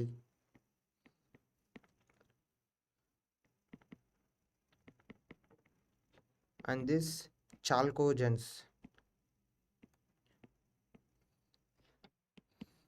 This 7th A is called halogens.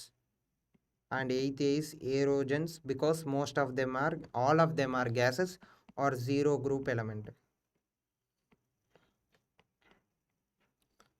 So these are the names for the different, all these togetherly called P block element. All these are called P block element because their outermost electron ns2 np 1 to 6. So P block element la irukra ella elementum outermost electron will come under P orbital. Boron ku ns2 np1, ns2 np2 for carbon family, ns2 np3, ns2 np4, ns2 np5, and this ns2 np6. These are the common electronic configuration of the elements. Okay, I hope it is clear till now.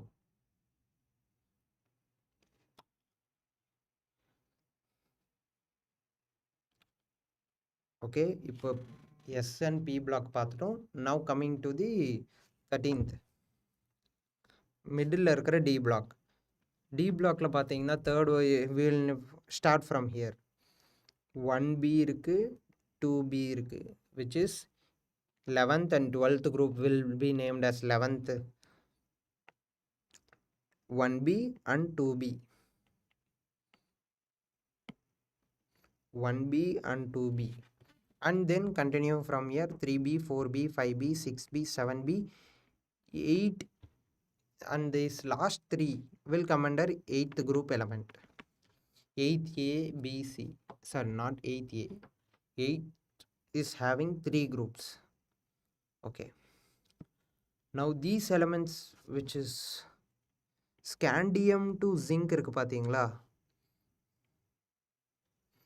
these are called 3D series, and இங்கிருந்து இங்க இருக்கிறது 4D series. ஹாஃப்மியம்ல இருந்து these are called 6D, and these are called 7D elements. Okay, scandiumல இருந்து zinc is called 3D. another yttriumல இருந்து cadmium we are having 4D. இங்க green கலர்ல ஒன்று இருக்குல்ல, here comes lanthanum. Lanthanum 57, 58ல இருந்து 71, these are called F block.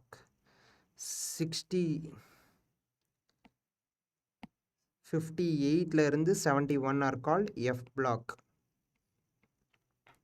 அதேதான். அது கீழே you are having actinum. actinum அடுத்து thorium. thoriumல இருந்து lawrencium. These are called F block. இந்த ரெண்டு block are called F block elements. But lanthanum and actinum are not F block. They will come under D block. So இது lanthanumல இருந்து mercury is called 6D. actinumல இருந்து அப்படியே cesium. correct தான். actinumல இருந்து these are called 7D series. So lanthanum அடுத்து there will be 14 element missing in the atomic number. பார்த்தீங்கன்னா 57க்கு அப்புறம் 72 இருக்கு. So நடுவில் ஒரு 14 elements are missing. அது கீழே இருக்கும். And these are called F block elements. 6F இது. அடுத்து rutherfordiumல இருந்து actinum, rutherfordium, dubnium, அது ஃபுல்லாக is called 7D series. actinum அடுத்து you will miss 14 elements. 90ல இருந்து 103 வரையும் they are called as 7F. F block elementsல they are other period. Okay, I hope I have grossed you some of the periodic table. periodic tableல ஒரு overview-ஆ கொடுத்திருப்பேன்னு நினைக்கிறேன்.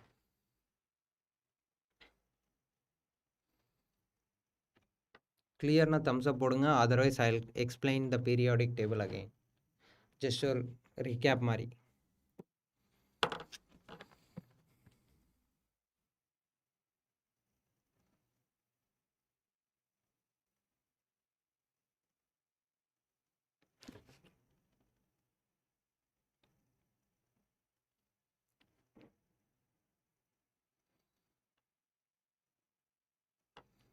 clear na, just give a thumbs up. We'll move to the next.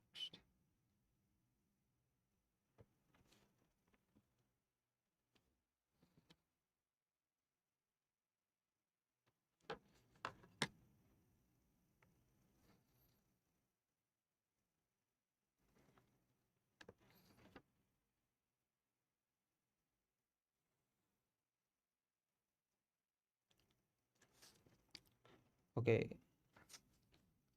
3:20. We'll take 5 minutes break and we'll come back.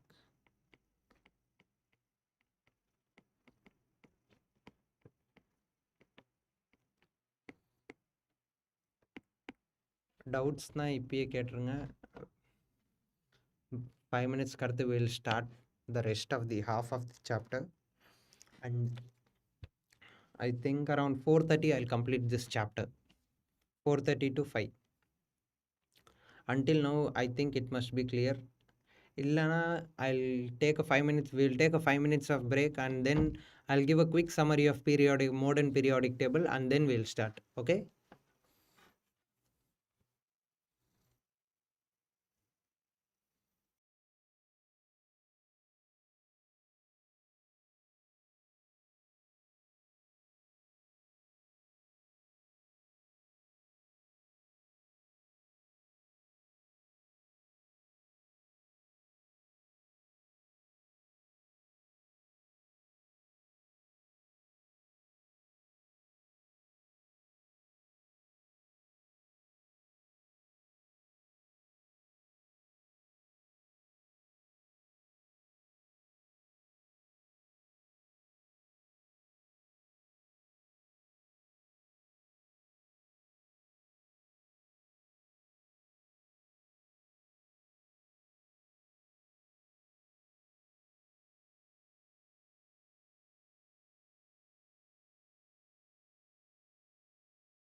Okay. Doubts. Okay, clear, bro. Thumbs up. Okay, yes, bro. Okay, we'll start again.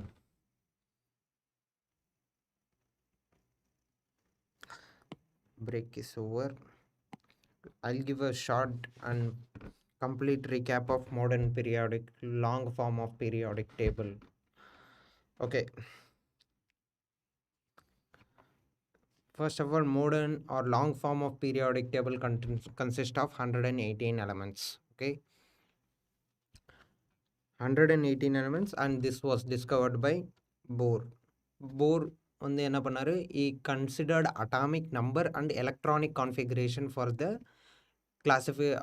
the periodic table classification. Previously they were considering atomic weight, okay va, but for Bohr was the first one to take atomic number. No, first one was Mosley. Mostlyல வந்து just few elements were there. After that modern long formல வந்து 118 elements இருக்கு. So இந்த 118 element இருக்கிறனால this is long form of periodic table, but it can be considered as modified modern periodic table. Modern periodic table is Mosley's periodic table தான் modern periodic table. அதோட modified version is called as long form of periodic table, which was given by Niels Bohr. So same இதுலயும் atomic number consider பண்ணார், but additionally he considered electronic configuration. Now once again, okay, modern periodic table as we know it was given by Mosley. என்ன பண்ணாரு, high speed எலக்ட்ரானை ஆட்டம்ஸை boom பேடர் பண்ண வச்சாரு. அந்த boom பேடர் பண்ணி அந்த ஆட்டம்ஸ் ரிலீஸ் பண்ணுற ஹை எனர்ஜி ரேடியேஷன் இருக்குல்ல, அந்த ரேடியேஷன் ஃப்ரீக்குவென்சிக்கும் அட்டாமிக் நம்பருக்கும் ஏதோ ரிலேஷன் இருக்குது. So by finding the frequency of the radiation he found the atomic numbers of different element, and the atomic numbers were arranged, and based on the atomic number modern periodic table were constructed, which contain 9 vertical groups and 7 periods. ஏன்னா mostly கண்டுபிடிச்சப்ப most of the elements were unknown, but Mosley's point was correct. Considering atomic number was correct. After that many elements were found. Then Bohr invented long form of modern periodic table. Modern periodic table இன்னும் extra element add ஆன long form of modern periodic table, which was given by Bohr. Bohr வந்து என்ன பண்ணாரு, 1 he considered atomic number, 2 he considered electronic configuration, which is very new. ஏன் atomic number வந்து அவர் increasing ஆர்டரில் arrange பண்ணிட்டாரு. Okay, and electronic configuration, இப்போ ஒரே குரூப்பில் இருக்கிற elements like first year group element, second year group element, இந்த மாதிரி ஒரு குரூப்பில் இருக்கிற elements there having similar electronic configuration. அதாவது இந்த outer most shell are having similar electronic configuration. Like சோடியம்க்கு 1s1 1s2 2s2 2p6 3s1. அதே பொட்டாசியம்க்கு 4s1, ருபீடியம்க்கு 5s1, சீசியம்க்கு 6s1. அந்த மாதிரி outer most electronic configuration for every element in same group are same. அப்படின்னா ஒரு குரூப்பில் இருக்கிற எல்லா எலமெண்ட்டுக்கும் electronic configuration more or less ஒரு மாதிரி சேமாக தான் இருக்குது. ஓகே, அண்ட் இப்போ அதை I am gonna describe what is it. First, long form of periodic table, there are 18 vertical groups and 7 periods. Okay, 18 vertical groups and 7 periods. Okay va. First group is called 1a, second group is 2a. adukaduthu 10 group. How many question did you practice per day during your preparation? I do not have a limit, bro, based on the mood. apna suppose if you are fresh today, you can solve 100 to 200. இல்லை ஒரு மாதிரி, but for consistency you have to practise every day, but the number of questions varies. There is no limited set of questions you can practise per day. அப்படின்னா ஒரு நாளைக்கு இவ்வளோ அப்படின்றது கிடையாது, based on your mood. Suppose உங்களுக்கு படிக்க interest இல்லைன்னா consider less. Okay okay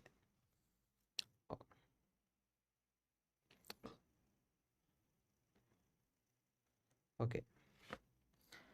First group is called 1A, second group is called 2A, and நடுவுல ஒரு 10 groups விட்டுட்டு if you go to the 13th group, that is called 3A, 4A, 5A, 6A, 7A, and 18th group is called 8A, which is also called as zero group elements.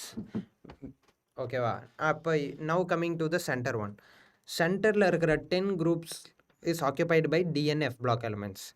So இப்போ third group is called 3B, 4B, 5B, 6B, 7B, and 8th group will have 3 groups again. 8th group is having 3 subgroup, and 11th and 12th group is called 1B, 2B. So just remember this: 3B, 4B, 5B, 6B, 7B. 8th is having 3 subgroups, okay, which is 8th, 9th, 10th group will come under 8th common 8 group, and 11th and 12th group is called 1B, 2B. Okay, now coming to this, 1A group elements are called as alkali metals because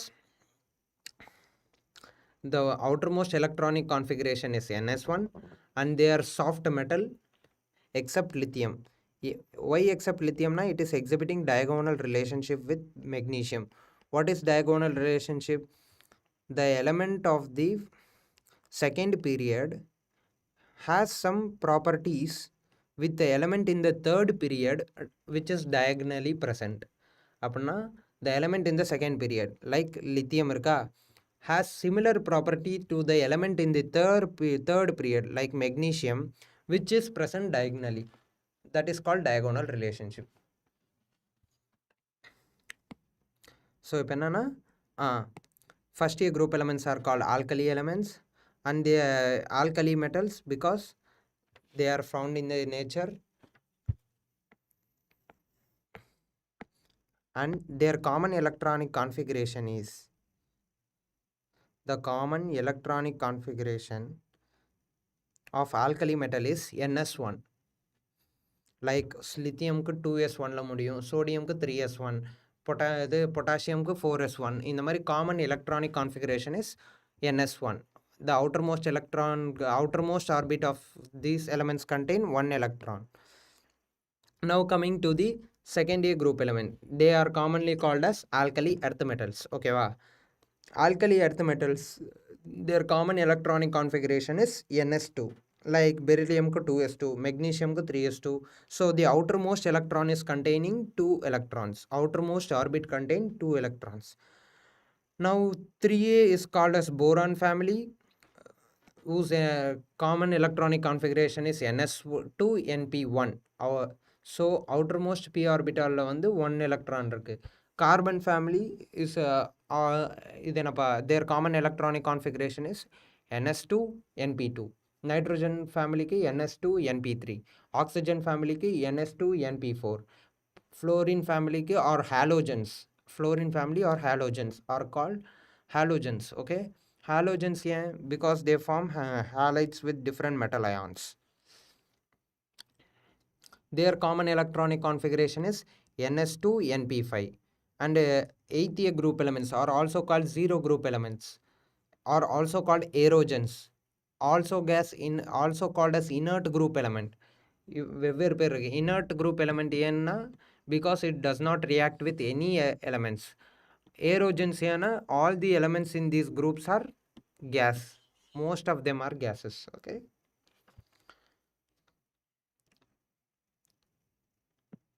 and first A and second A togetherly considered as S block element because the outermost electron is present in S orbit. Third, fourth, fifth, sixth, seventh, and 8th A togetherly called as P block element because the outermost electron comes to P orbital.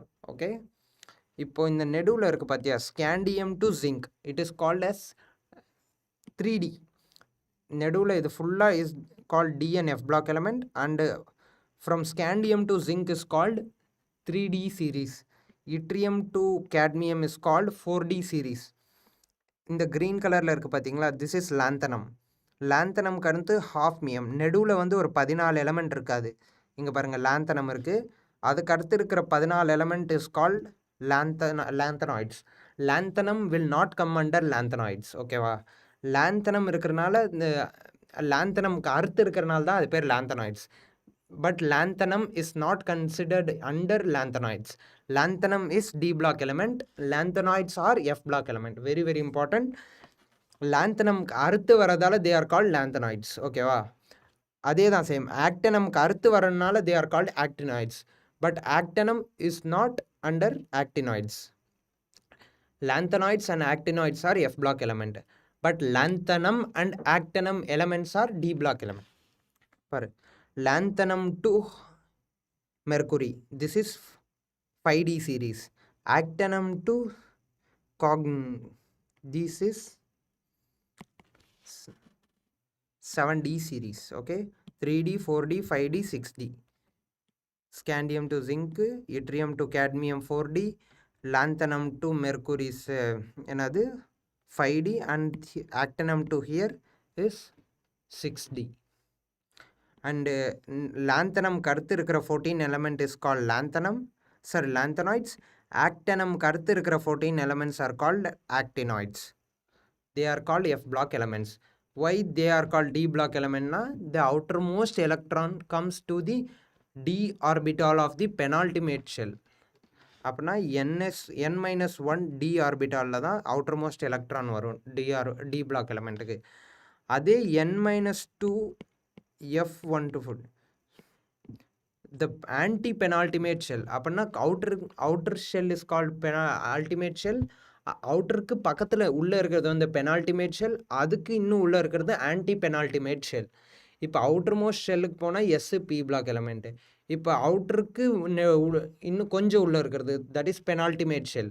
பெனால்டிமேட் ஷெல்லில் இருக்கிற d ஆர்பிட்டாலுக்கு போச்சுன்னா that is d block element. அதில் 3D 4D 5D 6D இருக்குது. இப்போ பெனால்டிமேட்டுக்கு பக்கத்தில் இன்னும் உள்ளே இருக்கிறது ஆன்டி பெனால்டிமேட் ஷெல் n-2. அதில் இருக்கிற எஃப் ஆர்பிட்டாலுக்கு போச்சுன்னா that is F block element. I think it is clear till now. Is it clear? கிளியர்னா தம்ஸ் அப் போட்டிருங்க. Will move to the nomenclature. வணக்கம் Chennai.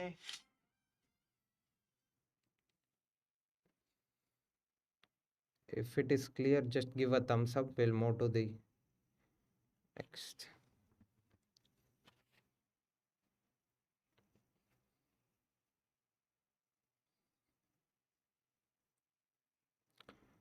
thumbs up.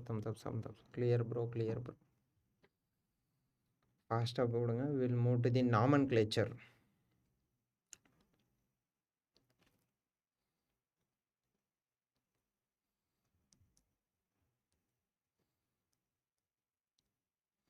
Okay. Nomenclature.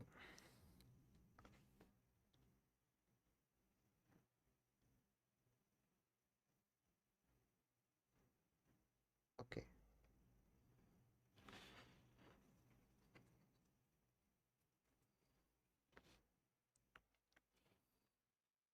Okay. Nomenclature is used to give name for element whose atomic number is 101 to 18. Okay வா? 101ல இருந்து 118 வரையும் இருக்கிற elementsக்கு to give a common name, nomenclature was introduced. So now coming to the rules of nomenclature. 0ன்னு வந்துச்சுன்னா நில்லுன்னு போடணும். 1ன்னு வந்துச்சுன்னா an.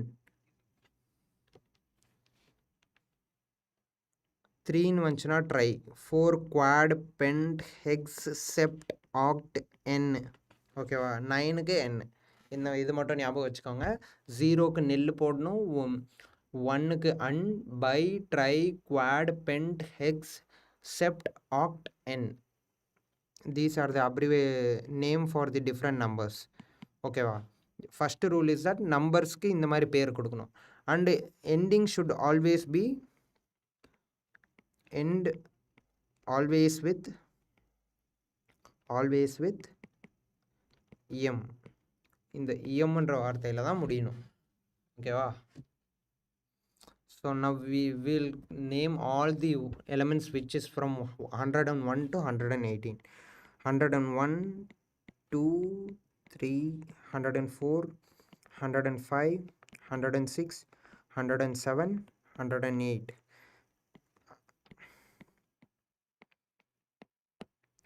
First, there are in the elements, these are man-made element. Nature it was prepared by human, so they require certain nomenclature, but they have some common name. அது வந்து என்சிஆர்டியில் கொடுத்துருப்பாங்க. Like 101க்கு மெண்டலிவியம், 102க்கு நொபேலியம், 103க்கு லொரென்சியம். So they are having some name of the element, but the IUPAC name varies. How to give a IUPAC name? First, 101 மொத்தம் 3 number இருக்கு. 1க்கு என்ன சொன்னேன் நான்? An. 1க்கு அன், 0க்கு நில், மறுபடியும் 1 அன், அன் நில் அன், அண்ட் ஃபைனலாக என்ன சொன்னேன்? It should end with em. So unnil uniem. So nomenclature of element with 101 atomic number is unnil uniem. So இப்போ 102க்கு 102 1க்கு வந்து என்ன? அன், 0க்கு நில், 2க்கு பிஎம், பி அடுத்து எப்படி முடியணும்? இஎம்ல முடியும். அப்போ அன்னில் அன்பிஎம். ஓகேவா? இப்போ 103க்கு அன் நில் ட்ரியம். ஓகேவா? இப்போ 104க்கு அன் நில் குவாட். எப்படி முடியணும்? டிஎம், அன்னில் குவாடியம். அன் நில் பென்டியம், அன் நில் ஹெக்சியம், அன் நில் செப்டியம், அன் நில் 8க்கு என்ன? ஹெக்சியம், சாரி ஆக்டியம். ஓகேவா? ஓகே, இப்போ we'll go with a random number 116. Now how will you write? 1க்கு என்ன? அன்னு, இன்னொரு 1க்கு என்ன? அன்னு, 6க்கு என்ன? Hex, un hexium. இப்போ 118ஓட நாமன்க்ளேச்சர் நேம் என்னன்னு கேட்டாங்கன்னா how will you write? Un, 1க்கு அன்னு, இன்னொரு 1க்கு அன்னு, 8க்கு what you will write? Octium, un octium. Always இஎம்ல தான் முடியணும். ஓகேவா? Is nomenclature clear? Nomenclature clear now? We'll move to the next.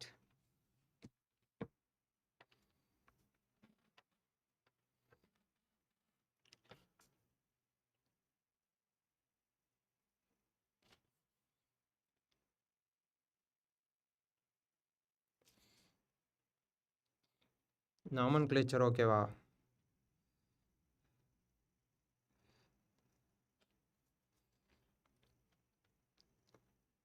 Clear bro, clear. Okay. Now coming to some important points. First and foremost important point is diagonal relationship. Diagonal relationship.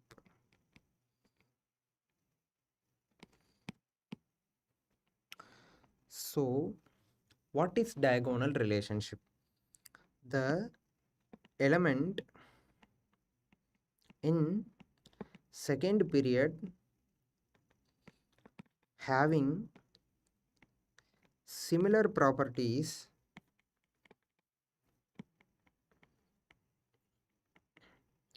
of element in third period which is present diagonally.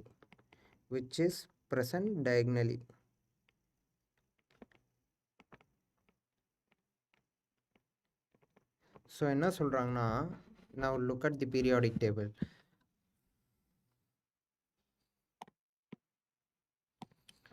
Diagonal relationship is that the element in the second period, example lithium எடுத்துக்கோ, has some similar property to the element in the third period. Magnesium third periodல தான் இருக்கு. the element in the third period which is present diagonally. So second period la இருக்கிற element has some similar property with the element in the third period which is present diagonally. Lithium ka diagonal magnesium இருக்கு.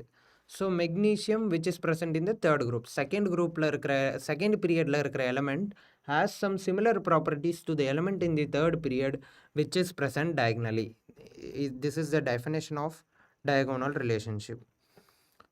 Diagonal relationship என்னது ஏன் why are they having similar properties?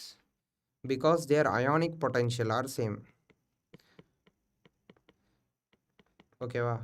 Ionic potential are same, so they exhibit diagonal relationship, which is charge of cation to the radius of cation.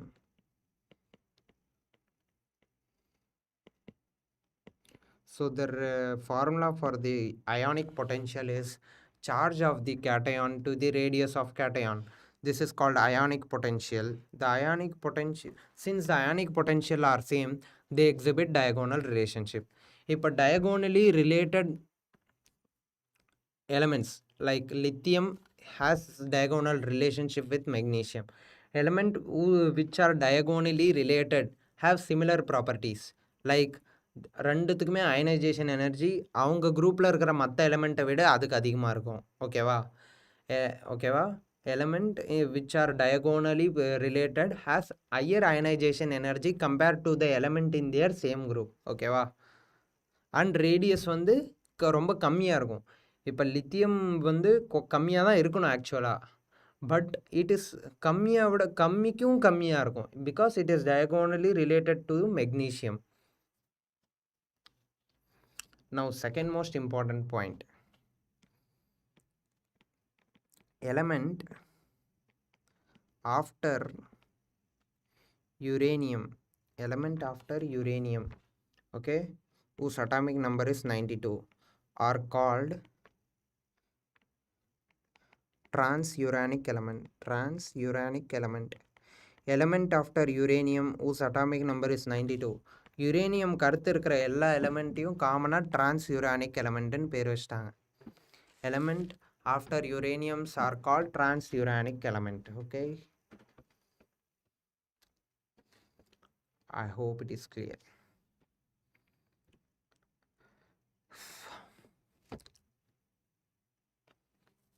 Is it clear?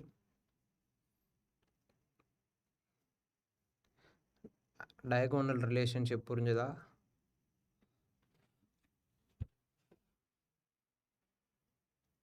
And another important point,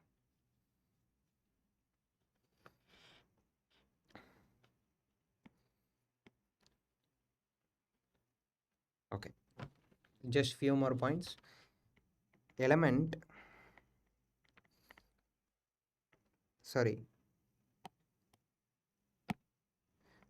Group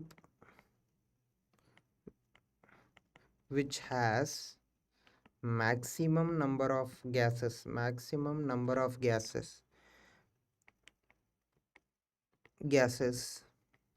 is 8th A element, 8th A or aerogens.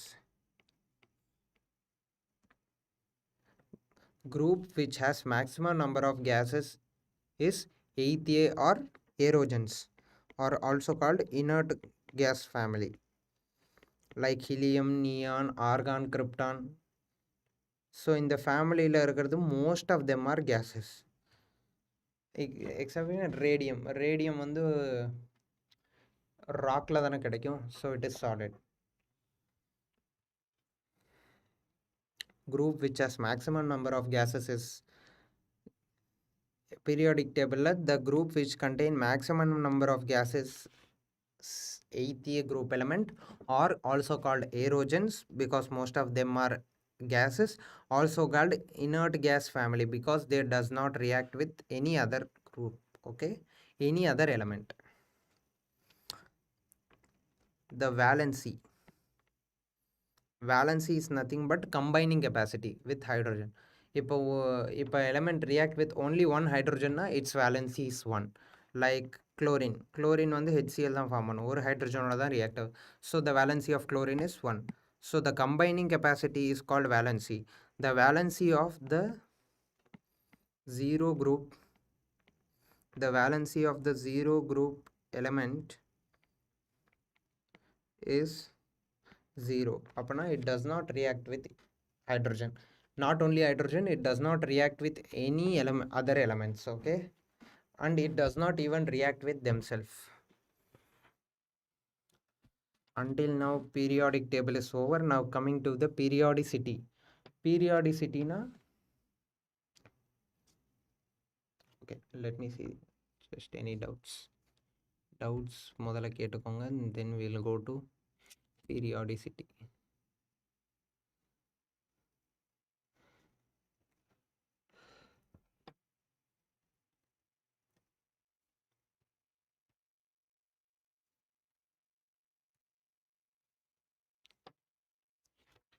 Any doubts?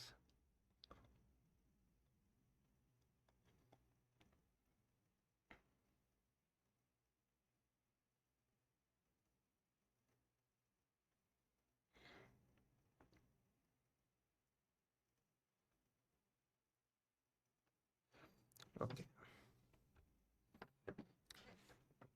no doubts bro, clear. Just give a thumbs up where you clear na thumbs up podunga. We'll go to periodicity and different properties.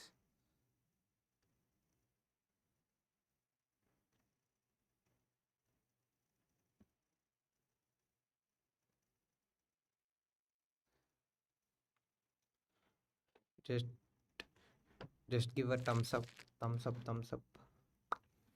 We'll go to the other one.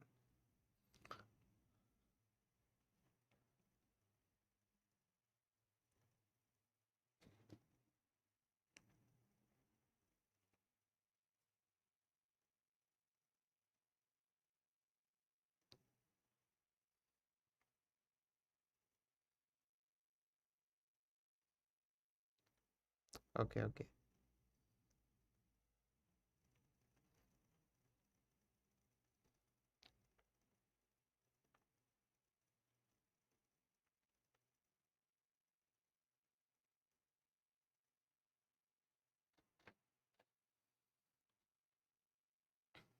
Okay,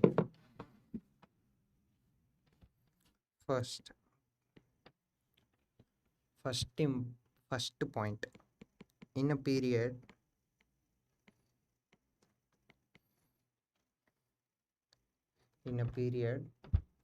the ultimate orbit is same, but number of electron varies. In a group, this is very important point, in a group number of electron in our ultimate shell is same,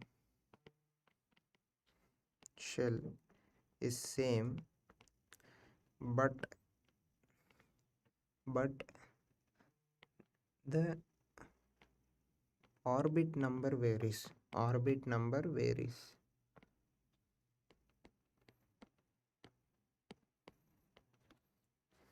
Okay, so in a period the ultimate orbit is same but number of electron varies. அதுக்கு அர்த்தம் என்னன்னா, second period, இப்போ second பீரியடில் இருக்கிற எல்லா எலமெண்ட்டையும் எடுத்தேன்னா, like lithium, beryllium, boron, carbon, nitrogen, so இதெல்லாம் second பீரியடில் இருக்குது. the element in the second period, the electron ultimately goes to the same orbit. அப்படின்னா இந்த செகண்ட் பீரியடில் இருக்கிற எல்லா எலமெண்ட்டும் அதோட last electron will be present in their second group தானே. I'll clear it once again. In a period, எக்ஸாம்பிளுக்கு second period எடுத்துக்க, the ultimate orbit is the same. அப்படின்னா the outermost orbit செகண்ட் பீரியடில் எல்லாருக்குமே செகண்ட் ஆர்பிட் தான், அதனால தான் அது செகண்ட் பீரியட்லேயே இருக்குது. So but the number of electron varies. Like லித்தியமில் 1 தான் இருக்குது, பெரிலியமில் 2 இருக்குது. பட் அவுட்டர்மோஸ்ட் எலக்ட்ரான் எந்த ஆர்பிட்டில் இருக்குது? செகண்ட் ஆர்பிட்டில் இருக்குது. ஆனால் குரூப்பில் பார்த்தானா அவுட்டர்மோஸ்ட் எலக்ட்ரான் சேமு, ஆனால் அதில் இருக்கிற ஷெல்லோட நம்பர் வேறு. லைக் லித்தியமில் அவுட்டர் மோஸ்ட் எலக்ட்ரான் 2s1 ஒரு எலக்ட்ரான் தான் இருக்குது, ஆனால் செகண்ட் ஆர்பிட்டில் இருக்குது. அதே sodium 3s1 outer most electron same ஒன்று தான் இருக்குது, ஆனால் அது தேர்ட் ஆர்பிட்டில் இருக்குது. So in a group number of electron is in the outer most shell is the same, but the number இது ஆர்பிட் நம்பர் இஸ் டிஃப்ரெண்ட். லித்தியமோட லாஸ்ட் ஆர்பிட் வந்து second, sodium third, potassium fourth. So this point tells you that.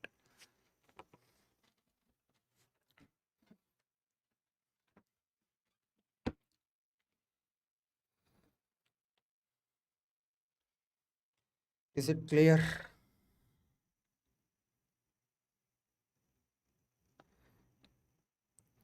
Now coming to screening effect and effective nuclear charge.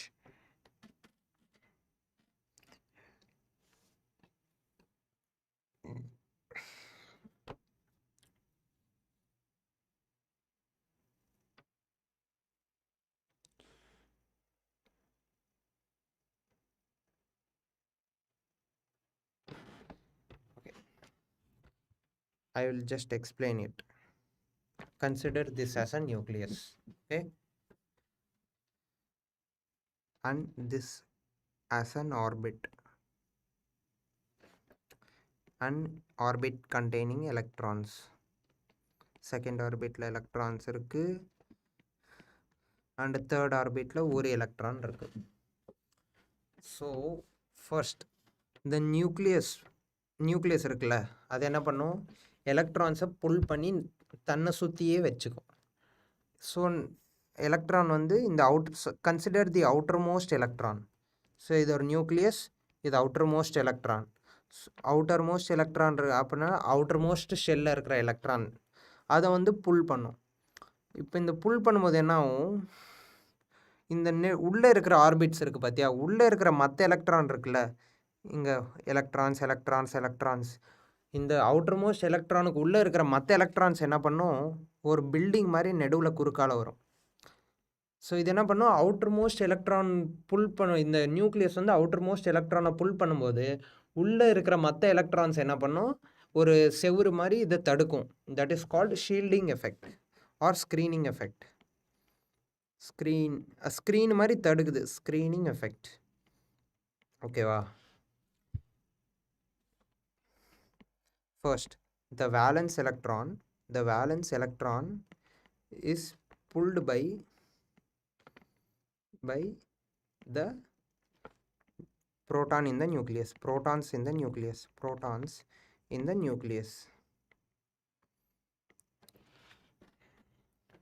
illa consider it is pulled by the nucleus. The pull depends on number of proton in the nucleus. இப்போ நியூக்ளியஸில் proton அதிகமாக இருந்துச்சுன்னா I mean atomic number. So atomic number எது, அந்த nucleus will pull better. ஓகேவா? The valence electron is pulled by the nucleus. ஓகேவா? The pull depends on the number of proton in the nucleus. Okay, there is decrease in pull of outer electron. There is a decrease in pull in the outer electron due to electron in inner orbits. ஓகேவா? There is a decrease in pull in the outermost electron due to the electron present in the inner orbit, and this is called shielding effect. ஓகேவா?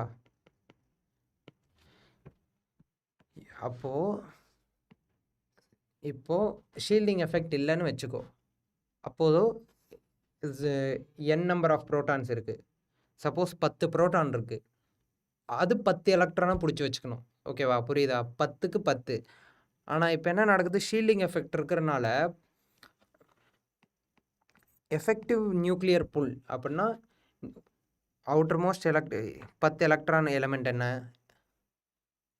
Consider fluorine வச்சுக்கோ 9 1s2 outer எலக்ட்ரானில் 2 1s2 2p6 சரி 1s2 2s2 2p5 so outer most எலக்ட்ரானில் இருக்கா. So இந்த outer most எலக்ட்ரானுக்கு முன்னாடி 1s2 2s2 2p5 so உள்ளே இருக்கிற இந்த 2 electron இது வந்து உள்ளே இருக்குது, இது அவுட்டரில் இருக்குது. ஓகேவா. இப்போ இந்த உள்ளே இருக்கிற எலக்ட்ரான் இந்த அவுட்டர் மோஸ்ட் எலக்ட்ரானை நியூக்ளியஸ் புல் பண்ணும் பார்த்தியா, அந்த புல்லோட ஃபோர்ஸை கம்மி பண்ணும். That is called shielding effect. So the pulling force effective net force வந்து ஆக்சுவலாக என்ன இருக்கணுமோ that is atomic number minus shielding effect. ஓகேவா. ஷீல்டிங் எஃபெக்ட் சிக்மாவில் டினோட் பண்ணுறோம். Okay. If the nuclear charge where Z is the actual nuclear charge அப்படின்னா எத்தனை proton இருக்கோ அவ்வளோ. இப்போ 10 is the nuclear charge, 10 proton இருக்குன்னா 10 is the nuclear charge. Where Z effective is the effective nuclear charge. Effective nuclear charge and sigma is the shielding effect. Okay, wow. I think shielding effect must be understood.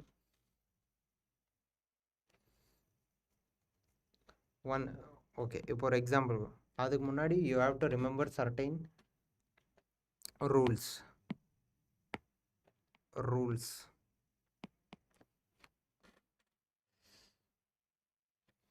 For single electron species,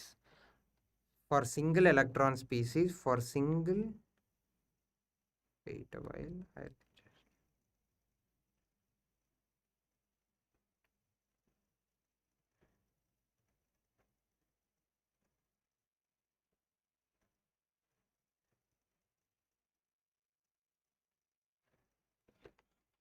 okay. Rules for single electron species, sigma is 0, shielding effect is 0, that is ஹைட்ரோஜனில் இருக்கிறதே ஒரு electron. ஓகேவா. அது nucleus புல் பண்ண பார்க்கும். அப்போ உள்ள வேறு எந்த எலக்ட்ரானும் இல்லைன்னா ஷீல்டிங் எஃபெக்டே இருக்காது. ஏன்னா மற்ற எலக்ட்ரான் இருந்தால் தானே இந்த அவுட்டர் எலக்ட்ரானை புல் பண்ணுறதை தடுக்க முடியும். ஸோ அப்போ உள்ள மற்ற ஒரு எலக்ட்ரானும் இல்லைன்னா ஷீல்டிங் எஃபெக்ட் 0வா. So for single electron species, shielding effect is 0. Okay. I hope it is clear. Okay. For 2 electron species, அதாவது ஹீலியம்க்கு அதோட சிக்மா வந்து 0.3. ஹீலியமில் ரெண்டு எலக்ட்ரான் இருக்குது. ஓகே. இப்போ இது நியூக்ளியஸ், இது எலக்ட்ரான். இப்போ நியூக்ளியஸ் வந்து ரெண்டுத்தையும் புல் பண்ண பார்க்கும். சப்போஸ் இது முதல் எலக்ட்ரானை புல் பண்ணுது, இந்த முதல் எலக்ட்ரானை புல் பண்ணுறது இந்த ரெண்டாவது எலக்ட்ரான் ஷீல்டு பண்ணும். இந்த ரெண்டாவது எலக்ட்ரான் புல் பண்ணும்போது இந்த முதல் எலக்ட்ரான் ஷீல்டு பண்ணும். ஓகேவா. திஸ் இஸ் ஓகே, புரியுதுன்னு. ஃபஸ்ட்டு இது 2 எலக்ட்ரான் இருக்குது ஹீலியமுக்கு. ஒரு எலக்ட்ரானை புல் பண்ணும்போது இன்னொன்று வந்து ஷீல்டிங் எஃபெக்ட் ப்ரொவைட் பண்ணும். இப்போ இந்த இதை இழுக்கும்போது அந்த முதல்ல இருக்கிற எலக்ட்ரான் ஷீல்டிங் எஃபெக்டை ப்ரொவைட் பண்ணும். ஓகே, ஷீல்டிங் எஃபெக்ட் மறுபடியுமா. Okay, first of all nucleus இருக்குது, எலக்ட்ரான்ஸ் சுற்றி இருக்குது. எலக்ட்ரான்ஸ் என்ன ஆகும், நியூக்ளியஸை சுற்றி ரிவால்வ் ஆகும். இந்த நியூக்ளியஸ் என்ன பண்ணும், எலக்ட்ரான்ஸை புல் பண்ணி தனக்குள்ளேயே வச்சுக்கும். அப்படி இந்த புல்லிங் நேச்சர் இல்லைன்னா எலக்ட்ரான் எங்கேயாச்சும் ரிலீஸ் ஆகிடும்.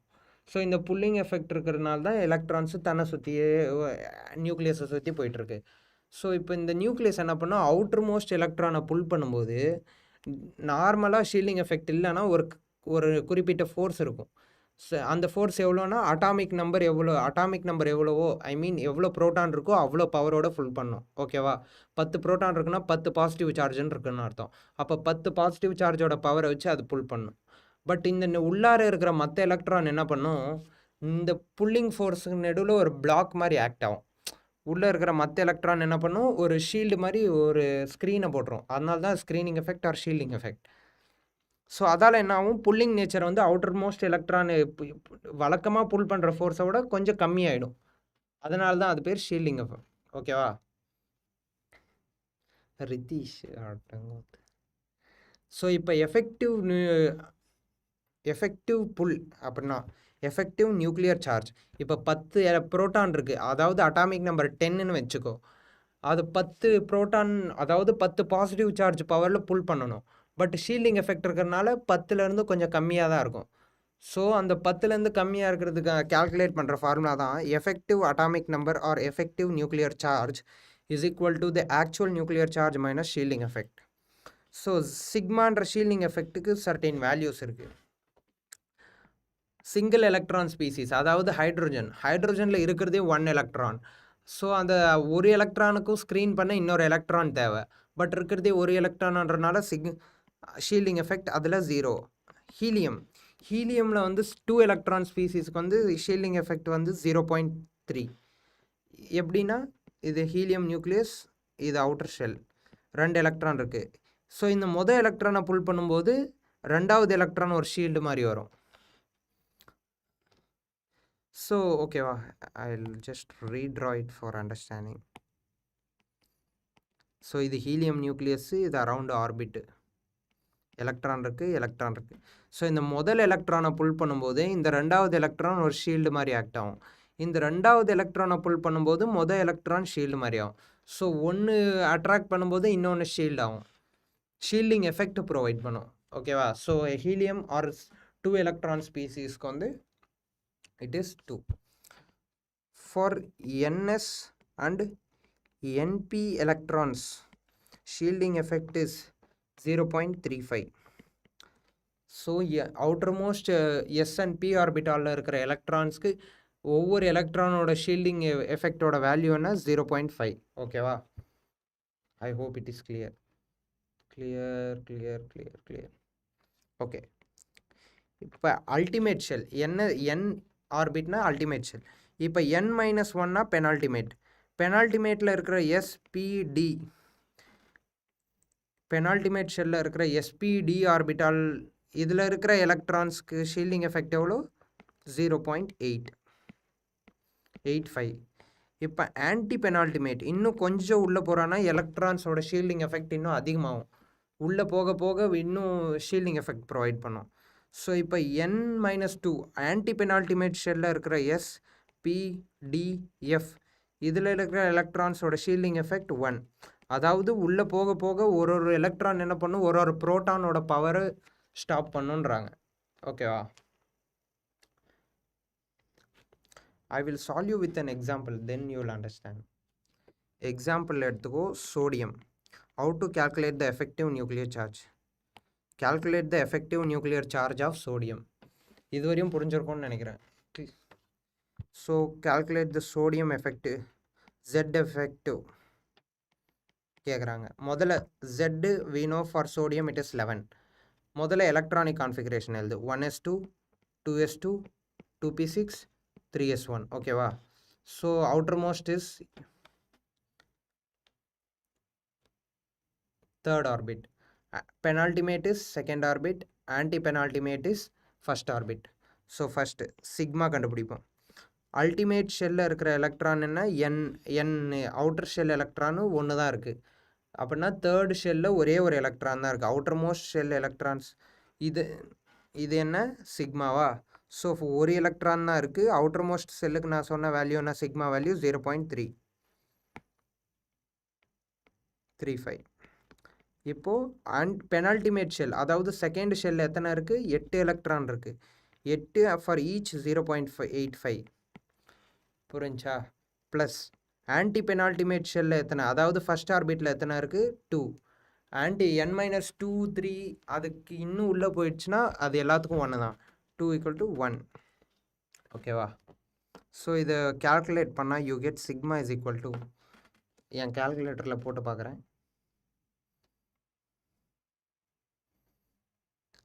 0.7 plus 6.8 plus 2, 6.8 plus 0.7 plus 1, which is equal to 8.5. So total shielding effect for sodium is 8.5. இப்போ effective nuclear charge is equal to my actual minus sigma. Actual is 11 by 8.5, which is equal to 2.5.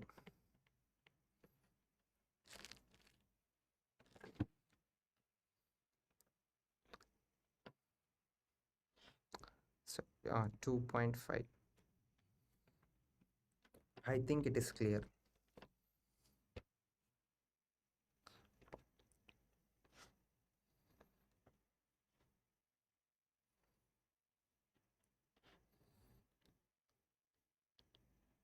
அண்ணா ஏதாச்சும் சாப்பிட்டு வரட்டுமாண்ணா.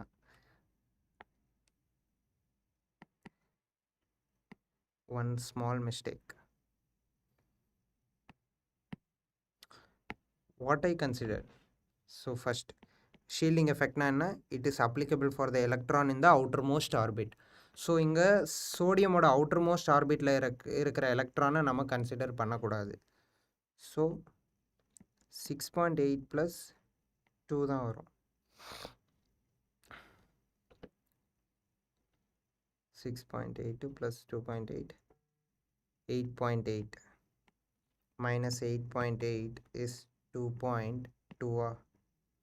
Yes, now the Z effective is 2.2. I hope it is clear. So shielding effect na it is the effective nuclear charge தான் நம்ம கண்டுபிடிக்கணும். Z effective. முதல்ல shielding effect will be provided by the electrons in the inner shells.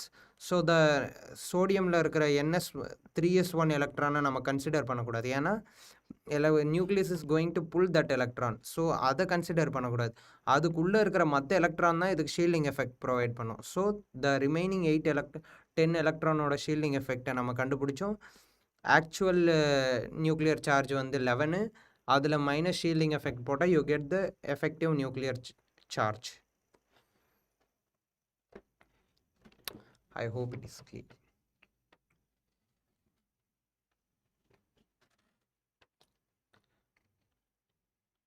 Z effective na enna?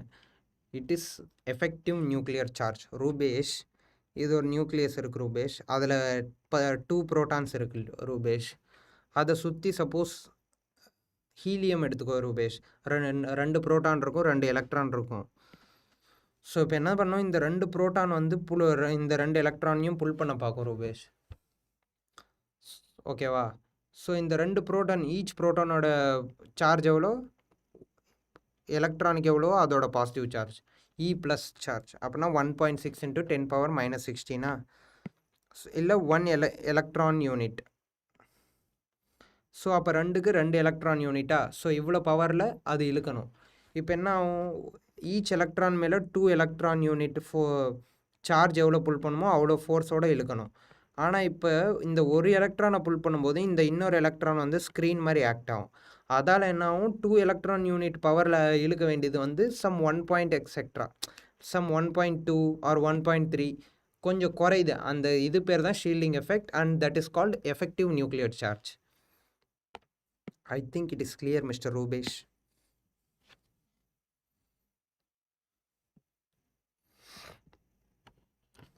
Anna, hi. Okay, now coming to atomic radius. Atomic radius. அதுக்கு முன்னாடி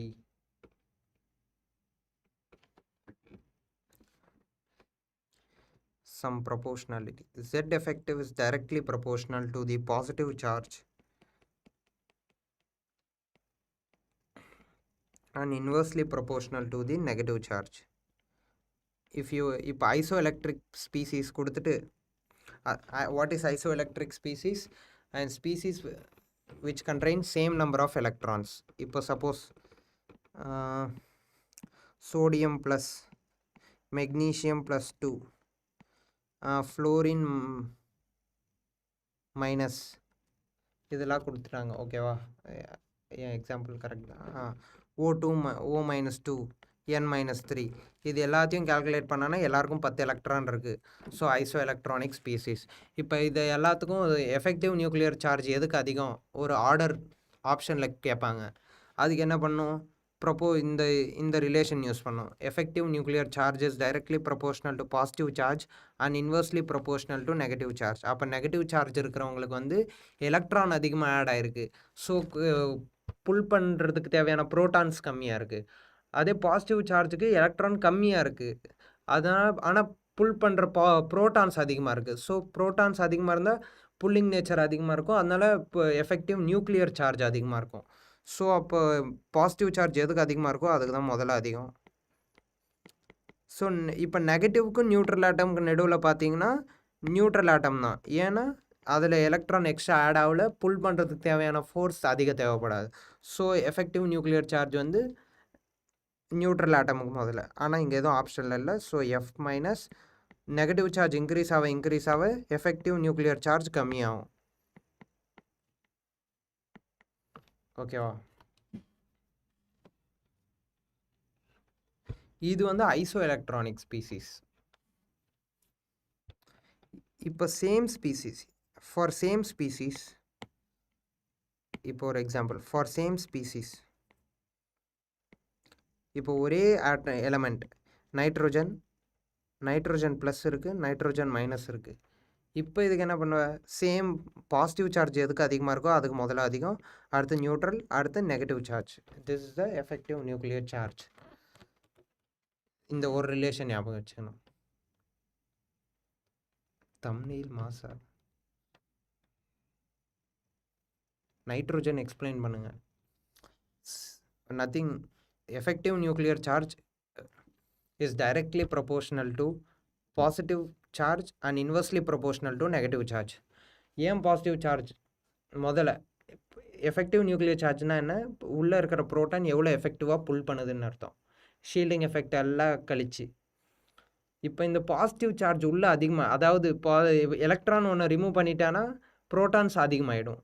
means கம்பேரிசனில் அதிகமாகிடும். அப்போ புல் அதிகமாகும். அப்போ positive சார்ஜஸ்க்கு வந்து பாசிட்டிவ்லி சார்ஜட் ஸ்பீசிஸ்க்கு வந்து என்ன ஆகும்? எஃபெக்டிவ் நியூக்ளியர் புல் அதிகமாகிடும். ஏன்னா ஒரு எலக்ட்ரான் கம்மியாயிடுச்சு. அதே இப்போ ஒரு எலக்ட்ரான் போட்டுட்டேன் நெகட்டிவ் ஸ்பீசிஸ்க்கு, ஒரு எலக்ட்ரான் போட்டதால் என்ன ஆகும்? புல் பண்ண வேண்டிய ப்ரோட்டான் வந்து கம்மியாக டெஃபிசிட்டாக இருக்குது. ஸோ புல் கம்மியாகிடும். அப்போ எஃபெக்டிவ் நியூக்ளியர் சார்ஜ் நெகட்டிவ் ஆகிடும். So directly proportional to positive charge and inversely proportional to negative charge. So அதை பேஸ் பண்ணி இந்த 3 நைட்ரஜன் ஸ்பீசிஸ்க்கும் ஆர்டரில் அரேஞ்ச் பண்ணியிருக்கேன். Effective nuclear charge Z effective. ஓகேவா?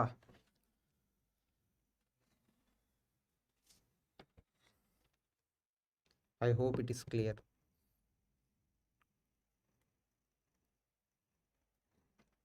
Now we'll go to atomic radius.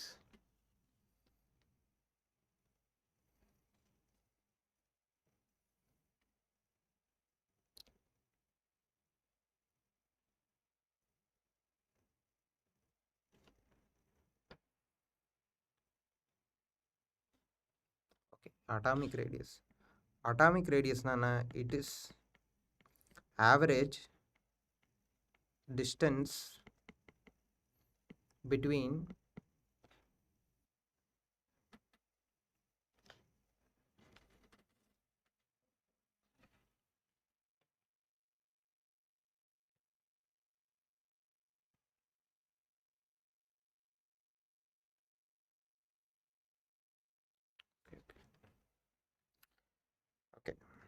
atomic radius. Atomic radius na, it is an average distance between the nucleus and the outermost orbit. நிறைய ஆர்பிட்டில் இருக்குது. இதில் நியூக்ளியஸில் இருந்து outer most ஆர்பிட்டுக்கு என்ன டிஸ்டன்ஸோ அதுதான் atomic radius. Okay, இதில் நிறைய different types of இது இருக்குது. முதல்ல ஒரு ஜென்ரல் ட்ரெண்ட் பார்த்துருவோம். அலாங் பீரியட் அப்படின்னா லெஃப்டில் இருந்து ரைட்டு பீரியாடிக் டேபிளில் இப்படி போனோன்னா அட்டாமிக் ரேடியஸ் குறையும். அதே அலாங் குரூப் அப்படின்னா மேலேருந்து கீழே வந்தேன்னா ரேடியஸ் இன்க்ரீஸ் ஆகும். இப்போ lithium, sodium, potassium, rubidium, caesium. Lithium, sodium, potassium, rubidium, caesium. இப்போ கீழே போக போக போக என்ன ஆகும்னா அட்டாமிக் ரேடியஸ் இன்க்ரீஸ் ஆகும். ஸோ இதுதான் ஆர்டர். இது வந்து எல்லாத்துக்கும் சேம் தான். அதே இப்போ லெஃப்டில் இருந்து ரைட்டு போக அட்டாமிக் ரேடியஸ் குறைஞ்சிக்கிட்டே போகும். Like lithium, beryllium, boron, carbon, nitrogen, oxygen, fluorine. So size குறைஞ்சிக்கிட்டே போகுது. ஓகேவா? I hope it is clear till now.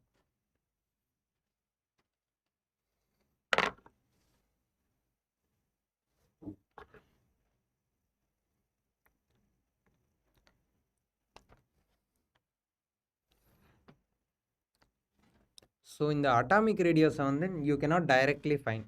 இப்போ என்ன நியூக்ளியஸ்லேருந்து அவுட்டர் ஷெல்லுக்கு வந்து distance you cannot difference between atomic and ionic radius. Okay, wait a while will tell. Ionic ரேடியஸ்னால் என்ன?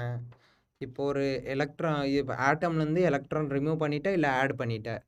இப்போ ஆட் பண்ண சப்போஸ் எலக்ட்ரான் ரிமூவ் பண்ணிட்டேன், இதுக்கப்புறம் இந்த ரிமூவ் பண்ணதுக்கப்புறம் நியூக்ளியஸ்லேருந்து அவுட்டர் மோஸ்ட் எலக்ட்ரானுக்கு என்ன டிஸ்டன்ஸோ அது அயானிக் ரேடியஸ். அவ்வளோதான்.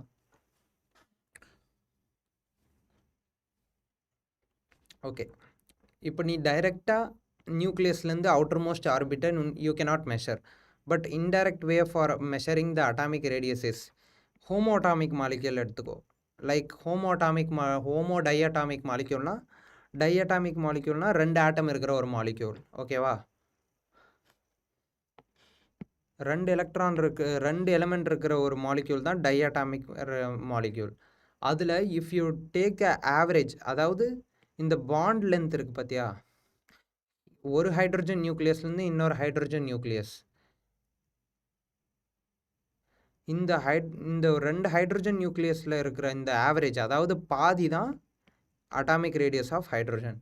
You cannot directly find the atomic radius of all elements. So this is the indirect way. இப்போ 2 ஹோமோ டைஅட்டாமிக் மாலிக்யூலில் 2 நியூக்ளியஸ்க்கு இடையில இருக்கிற கேப்புக்கு divided by 2 will give you the atomic radius. இப்போ டிஃப்ரெண்ட் எலிமெண்ட் இருக்குன்னு வச்சுக்கோ, ஹைட்ரஜன் அண்ட் குளோரின். இப்போ hydrogen nucleus to chlorine nucleus, இதில் பாதி எடுத்தானா திஸ் இஸ் பாண்ட் லென்த். ஓகேவா?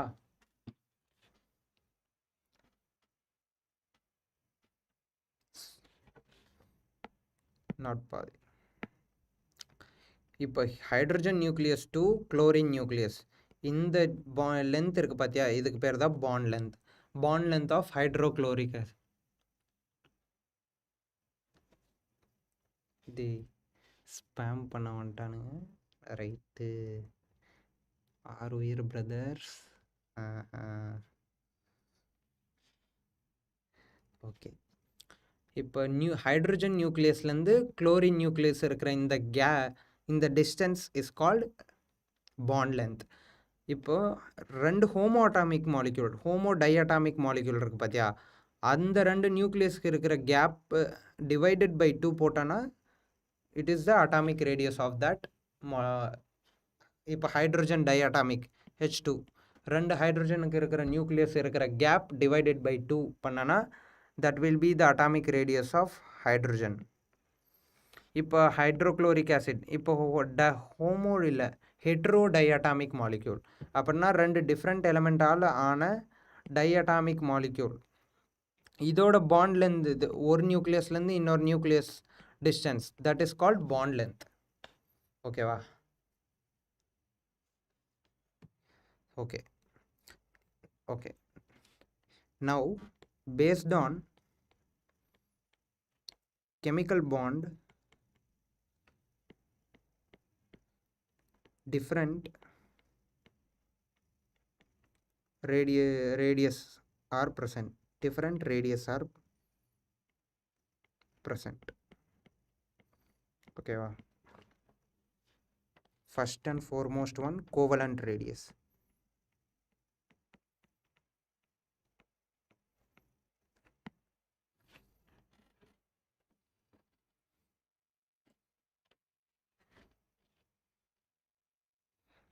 First and foremost, hi bro.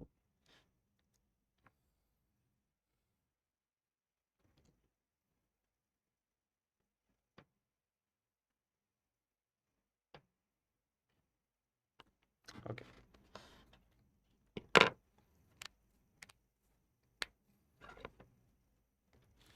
First, covalent radius na enna? Take an molecule A and A. First we will find covalent radius for homoatomic molecule. Okay va? Take a element A and A. ரெண்டு nucleus இடையில இருக்கிற gap is called bond length of that homoatomic molecule. இப்போ இந்த gap இருக்கு பார்த்தியா, let us consider this as DAA. Half of the DAA is called radius of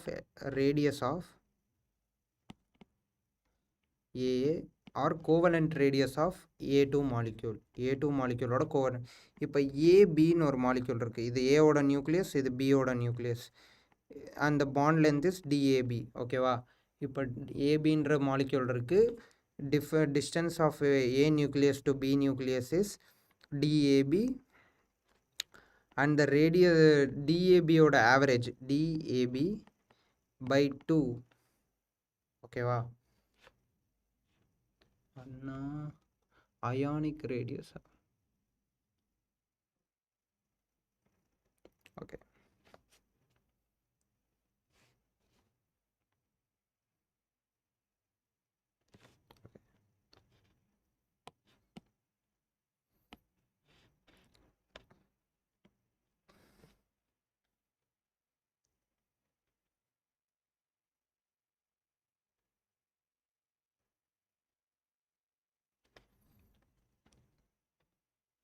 okay. Covalent ரேடியஸ்னால் என்ன? இப்போ ரெண்டு ஹோமோஅட்டாமிக் மாலிக்யூல் இருக்குது. ஓகேவா? A2ன்ற ஒரு ஹோமோஅட்டாமிக் மாலிக்யூல் இருக்குது which contains two same element AA. So the distance between the nucleus of two element, that is A and A, is the bond length of the homoatomic molecule. ஓகேவா? And the bond length divided by 2 will give you the covalent radius of the A2 molecule. Covalent radius of element A. Now coming to ionic radius.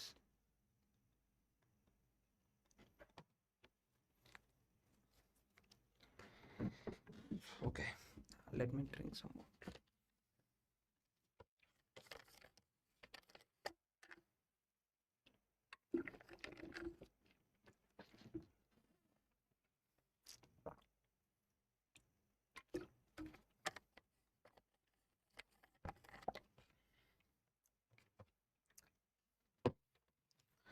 So ionic radius,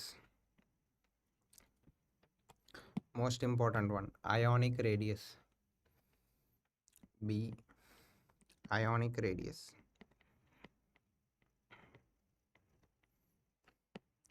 First,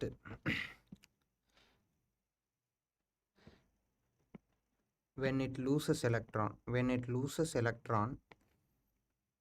when it's gain electron. Okay, first, when it loses electron, it becomes cation. But when it gains electron, it becomes anion. When it loses electron, it becomes cation. When it gains electron, it becomes anion. இப்போ இது nucleus இருக்கு, இதில் ஒரு electron இருக்குன்னு வச்சுக்க. when you add another electron, sorry, இப்போ இந்த consider this nucleus shell, electrons உள்ள inner shell இருக்கு, outer shell இருக்கு, outer shellயும் இருக்கு. ஓகேவா? இப்போ outer shell இருக்கிற எலக்ட்ரான் எடுத்துட்டானா it becomes cation. ஸோ இப்போ ஒரு எலக்ட்ரான் கம்மி ஆயிடுச்சு. இப்போ ஒரு எலக்ட்ரான் கம்மியானதால் என்ன ஆகும்னா ஷீல்டிங் எஃபெக்ட் வந்து கொஞ்சம் கம்மியாகும். கொஞ்சம் கம்மியாகிறதுனால என்ன ஆகும்? எஃபெக்டிவ் நியூக்ளியர் சார்ஜ் இன்க்ரீஸ் ஆகும். So effective nuclear charge increases because shielding effect decreases. ஒரு எலக்ட்ரான் லூஸ் ஆகிறனால ஒரு எலக்ட்ரானோட ஷீல்டிங் எஃபெக்ட் குறையுது. ஓகேவா? இப்போ ஒரு எலக்ட்ரான் குறையிறதால அந்த எலக்ட்ரான் ப்ரொவைட் பண்ணுற ஷீல்டிங் எஃபெக்ட் குறையுது. ஸோ அதால் என்ன, எஃபெக்டிவ் நியூக்ளியர் சார்ஜ் அதிகமாகிடும். எஃபெக்டிவ் நியூக்ளியர் சார்ஜ் அதிகமானா என்னாகும்? புல் அதிகமாகும். அதாவது அவுட்டர் எலக்ட்ரான்ஸில் இருக்கிற இந்த நியூக்ளியஸ் புல் பண்ணுற ஃபோர்ஸ் கொஞ்சம் அதிகமாகும். அதால் என்ன ஆகும்னா radius decreases comparing to neutral atom, comparing to its neutral atom.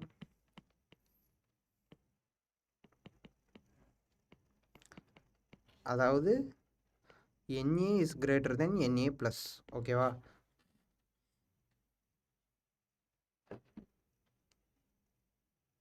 Okay, இப்போ எலக்ட்ரான் கெயின் ஆயிடுச்சு. இப்போ ஒரு எலக்ட்ரான் ஆட் ஆயிடுச்சுன்னு வச்சுக்கோ.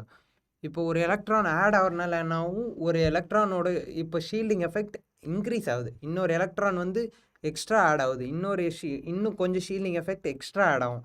அதால் என்ன ஆகும்னா ஷீல்டிங் எஃபெக்ட் இன்க்ரீஸ் ஆகிறனால effective nuclear charge is less.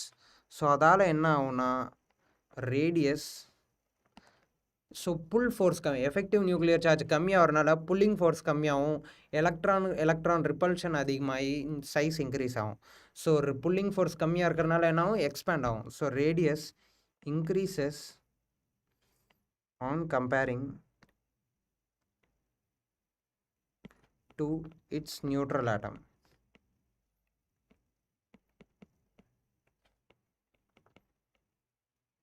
Like fluorine minus is greater than fluorine.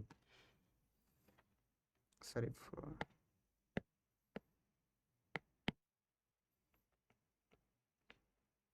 fluorine atom, fluorine minus is greater than fluorine. இப்போ ஐசோஎலக்ட்ரானிக் ஸ்பீசிஸ்க்கு, இப்போ கேட்டையானுக்கு ஆனையானுக்கு பார்த்தோம். Isoelectronic species same. If the effective nuclear charge is greater, then atomic radius is lesser. So as you know, effective nuclear charge is directly proportional to charge of cation, inversely proportional to charge on anion.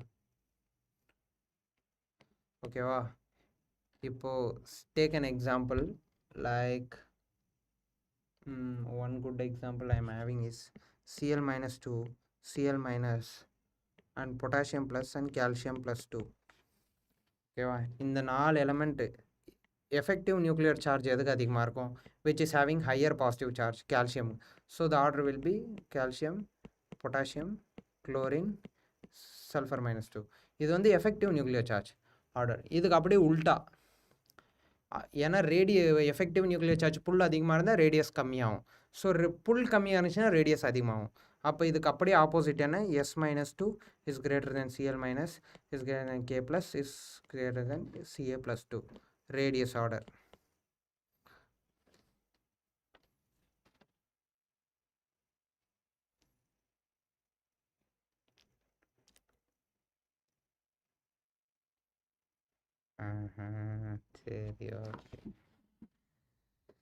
Okay, isoelectronic species.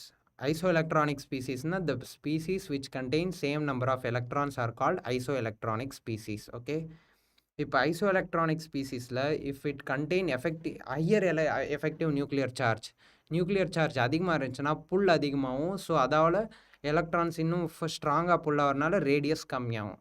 ஓகேவா? So the effective nuclear charge is directly proportional to the charge of cation. இப்போ electron இப்போ ஆனியானில் electron அதிகமாக இருக்குது. So pull கம்மியாக இருக்கிறனால effective nuclear charge கம்மி. So pull கம்மியாக இருக்கிறனால எக்ஸ்பேண்ட் ஆகும், ரேடியஸ் அதிகமாக இருக்கும். ஸோ இப்போ இந்த ஆர்டர் எப்படின்னா, கால்சியமுக்கு தான் Ca ப்ளஸ்க்கு வந்து எஃபெக்டிவ் நியூக்ளியர் சார்ஜ் அதிகம், ஸோ ரேடியஸ் இருக்கிறதுலே கம்மி. K ப்ளஸ்க்கு கொஞ்சம் அதிகம், ஸோ மைனஸில் இருக்கிறவங்களுக்குலாம் எஃபெக்டிவ் நியூக்ளியர் சார்ஜ் கம்மியாக இருக்கும், ஆனால் ரேடியஸ் அதிகமாக இருக்கும். I think it is understandable now. Now coming to metallic radius R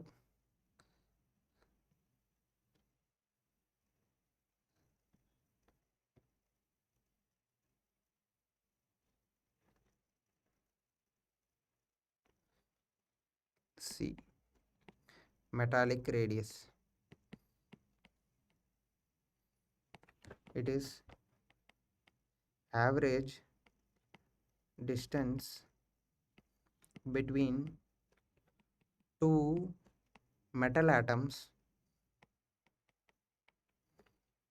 two metal atoms.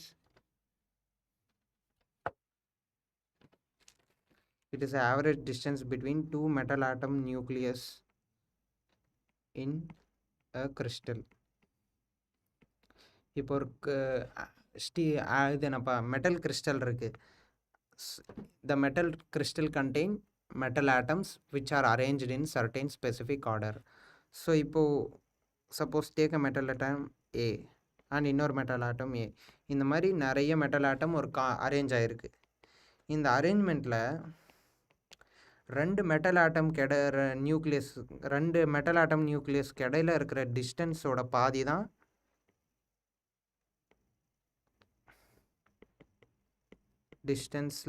தான் metallic radius. So consider this as a bond length of the metallic bond length. அதாவது ரெண்டு metal atom நியூக்ளியஸ்க்கு இடையில இருக்கிற gap is called metal bond length. So இது D A, ரெண்டு nucleus இடையில இருக்க டிஸ்டன்ஸ் டிஏனா அதில் பாதி will give you the metallic radius. Now coming to van der Waals radius. Van der Waals radius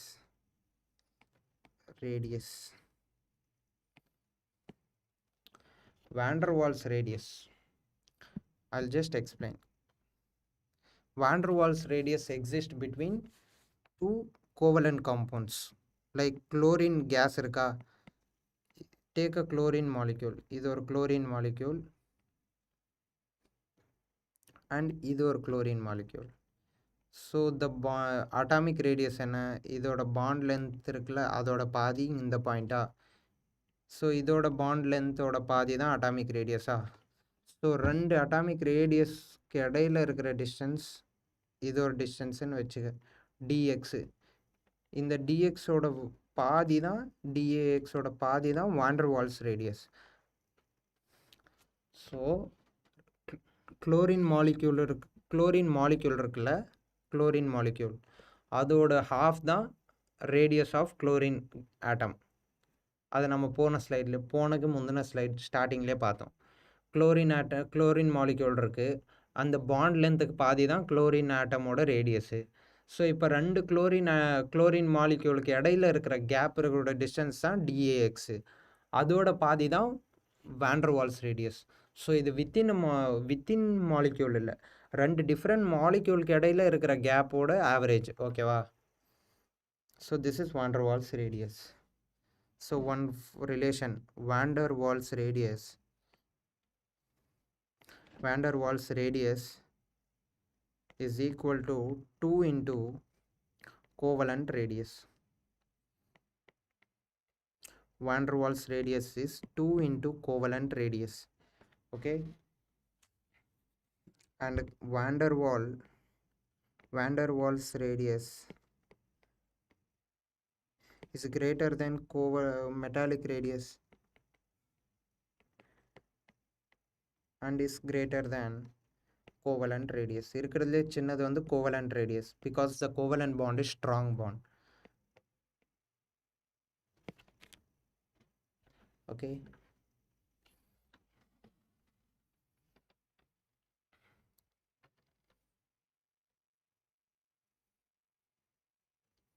I hope radiuses are clear. Okay, now coming to ionization energy. First of all, ionization energy na enna? Ionization energy, it is amount of energy required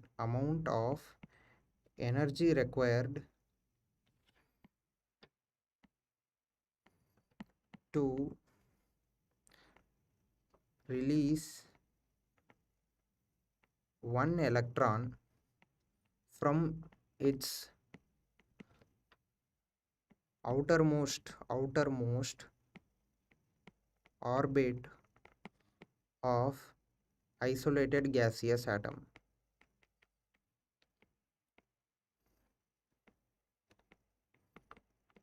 ஓகேவா?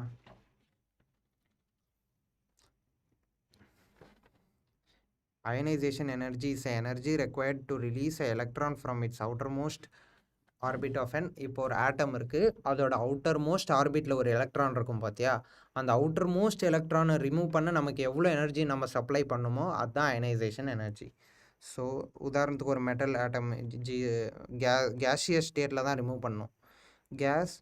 So நம்ம ஒரு energy provide பண்ணுறோம், that is ionisation energy 1 will give you metal ion atom and electron.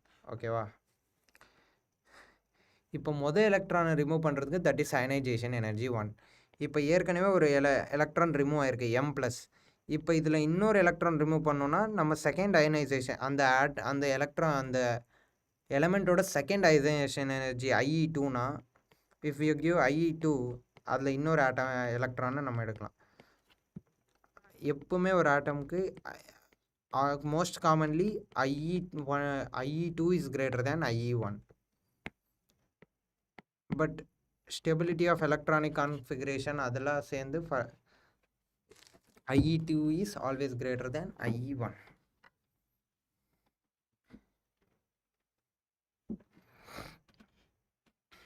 Okay. General order along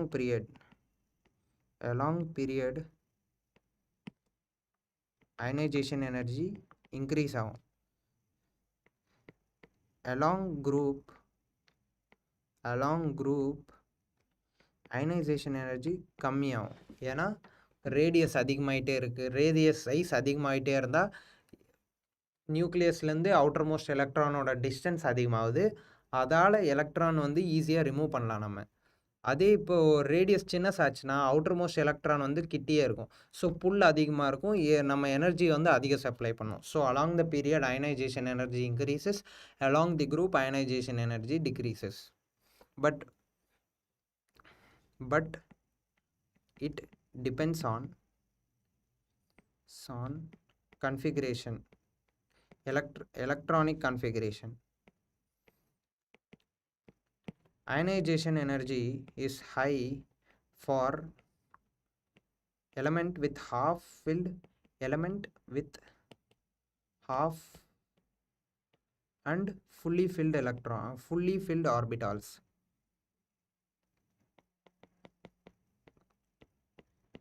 அப்படின்னா இப்போ p ஆர்பிட்டாலில் மொத்தம் 6 electron fill பண்ணலாமா? இது p orbital 1 2 3, அப்புறம் ஆப்போசிட் ஸ்பின்னில் 3 4 5 6. இப்போ p ஆர்பிட்டால் கம்ப்ளீட்டாக ஃபில் ஆகிருக்கு. இப்போ இதுலேருந்து எலக்ட்ரான் எடுக்கணுன்னா ரொம்ப ஹை எனர்ஜி தேவைப்படும், because fully filled are stable. இப்போ ஹாஃப் ஃபில் இருக்குன்னு வச்சுக்க, நைட்ரோஜனில் இருக்கும் 2p3.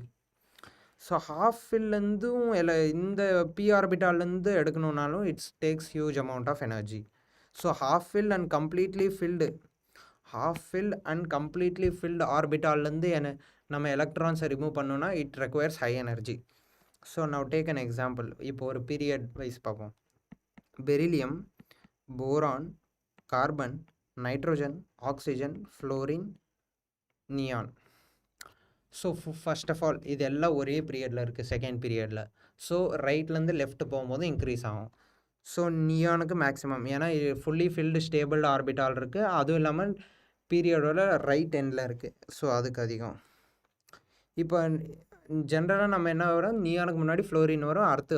ஸோ நம்ம என்ன பண்ணுவோம், ஃப்ளோரின் போடுவோம், அடுத்து ஆக்சிஜன் போட பார்ப்போம், ஆக்சிஜனுக்கு அடுத்து நைட்ரோஜன் போடுவோம். பட் ஜென்ரல் ட்ரெண்ட் என்ன ஆகும், பெரிலியம்லேருந்து அப்படியே ஆக்சிஜனுக்கு அடுத்து ஃப்ளோரின், நைட்ரோஜனோட ஆக்சிஜன் அதிகமாக இருக்கும்னு நினைப்போம். பட் நைட்ரோஜனுக்கு வந்து ஹாஃப் ஃபில்டு ஆர்பிட்டால் இருக்குது 2p3.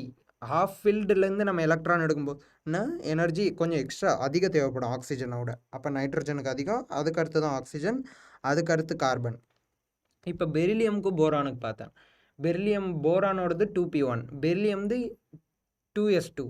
So fully filled s ஆர்பிட்டால். ஸோ s ஆர்பிட்டாலில் ஃபுல்லி ஃபில்டு நம்ம இது பண்ணனாவும் பெரிலியமுக்கு போரானோட அதிகமாகும். ஸோ இதுதான் ஆர்டர், அயனைசேஷன் எனர்ஜி ஆர்டர். என்னாவும் right to left, left to right போகும்போது அயனைசேஷன் எனர்ஜி இன்க்ரீஸ் ஆகும். But fully filled or half filled ஆர்பிட்டால்ஸ் வந்துச்சுன்னா அது அப்படியே உல்ட்டா மீன்ஸ் எனர்ஜி வந்து அதுக்கு அதிகமாகும். ஸோ நியானுக்கு ஃபுல்லி ஃபில்டு ஆர்பிட்டால், அதுவும் இல்லாமல் டேபிளோட ரைட்டில் இருக்குது. ஸோ அதுக்கு அதிகம்.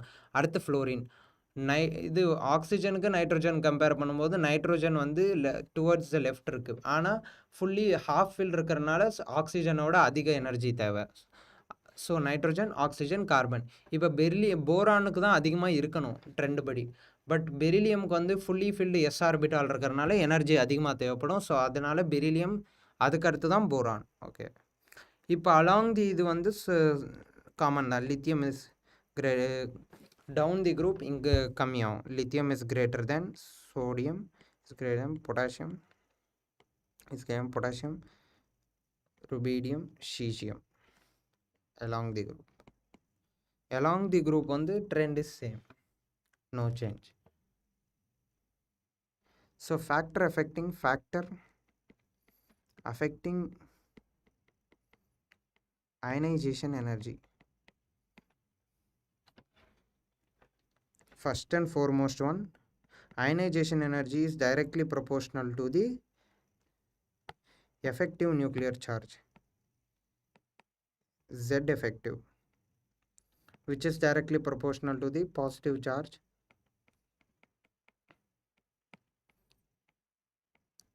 inversely proportional to negative charge. So இப்போ எஃபெக்டிவ் நியூக்ளியர் சார்ஜ் அதிகமாக இருந்துச்சு, அதாவது புல் அதிகமாக இருந்துச்சுன்னா எலக்ட்ரானை ரிமூவ் பண்ண நம்ம எனர்ஜி அதிகமாக கொடுக்கணும். ஸோ ஜெட் எஃபெக்டிவ் அதிகமாக இருந்தால் அயனைசேஷன் எனர்ஜி அதிகமாக இருக்கும். ஜெட் எஃபெக்டிவ் எதுக்கு அதிகமாக இருக்கும்? பாசிட்டிவ் சார்ஜ், அப்புறம் inversely proportional to negative charge. இப்போ சப்போஸ் எக்ஸாம்பிள், சோடியம் ப்ளஸ் இருக்குது, சோடியம் இருக்குது, சோடியம் மைனஸ் இருக்குது. ஓகேவா? இது மூணுத்தில் எதுக்கு எஃபெக்டிவ் நியூக்ளியர் சார்ஜ் அதிகமாக இருக்கும்? Sodium is greater than sodium. இந்த ஆர்டராக இது effective nuclear charge. So effective nuclear charge sodium ப்ளஸ்க்கு அதிகமாக இருந்தால் அப்போ அயனைசேஷன் எனர்ஜியும் அதுக்கு தான். அதுவும் இல்லாமல் சோடியம் ப்ளஸுக்கு வந்து configuration is similar to neon. அப்போ இனார்ட் கேஸ் கான்ஃபிகரேஷன் இருக்குது. ஸோ எனர்ஜி ரொம்ப அதிகம் தேவைப்படும். So Z effective ionisation energy ஆர்டரும் சேம் தான். Na plus is greater than Na is greater than Na minus. இது ஒரு general order.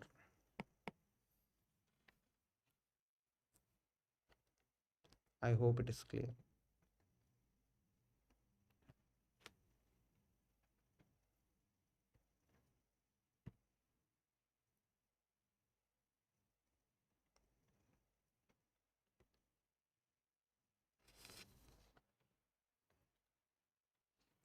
I hope it is clear. And one final thing, ionization energy is inversely proportional to atomic radius. Ionization energy is inversely proportional to atomic radius. இப்போ radius size அதிகமாக இருந்துச்சுன்னா outer most electron வந்து நியூக்ளியஸ்லேருந்து ரொம்ப தள்ளி இருக்குது. அப்போ புல் கம்மியாக இருக்கும். அப்போ ஈஸியாக எலக்ட்ரான் ரிமூவ் பண்ணலாம். இப்போது இது ரேடியஸ் கம்மியாக இருந்துச்சுன்னா அவுட்டர் மோஸ்ட் எலக்ட்ரானுக்கும் நியூக்ளியஸ்க்கு இருக்கிற டிஸ்டன்ஸ் கம்மியாகும். அப்போது புல் அதிகமாக இருக்கும் கிட்ட இருக்கிறனால, அதாவது எனர்ஜி நமக்கு அதிகமாக தேவைப்படும். I think it is clear. ஏதாச்சும் விட்டுட்டு நான் பார்க்குறேன்.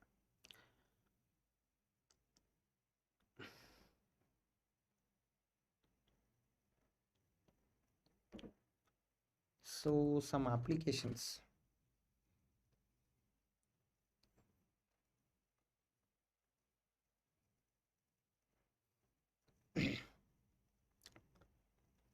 ஸோ ஓகே, இப்போ மெட்டல்ஸ்க்கு என்ன ionisation energy will be very low. So அப்போ நான் metals have high ionisation energy. இது மட்டும் ஞாபகம் வச்சுக்கோங்க. metals have very low ionization energy and non-metals have very high ionization energy. இப்போ electron affinity or electron gain enthalpy, ஓகேவா? electron affinity or electron gain enthalpy. இதுக்கு அடுத்து we are having electron affinity and electronegativity. அதுக்கு அடுத்து the class is over. electron affinity இது வரையும் clear-னா just give a thumbs up. We'll move to the other one.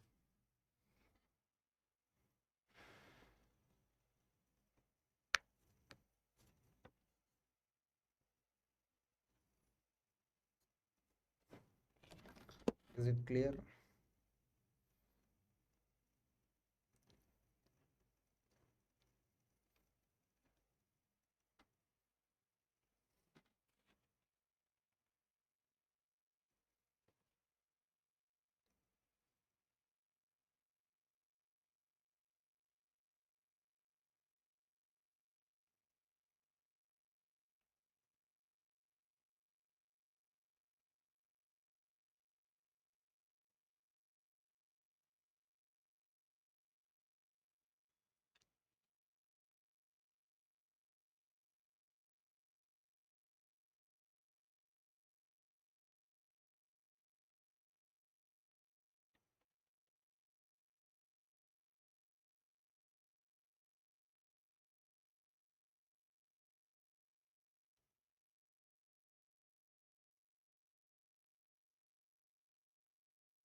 Okay. Okay. Electron affinity. Electron affinity is the energy released when an electron is added to the outermost orbit. Outermost orbit la, when you add an electron, the amount of energy released is called electron gain enthalpy or electron affinity. இப்போ X என்ற ஒரு gaseous atomல when you add electron, it becomes an anion X minus gas and it will release certain amount of energy. This energy is called as electron affinity energy or electron gain enthalpy. It is generally it is generally exothermic. It is generally exothermic. Okay.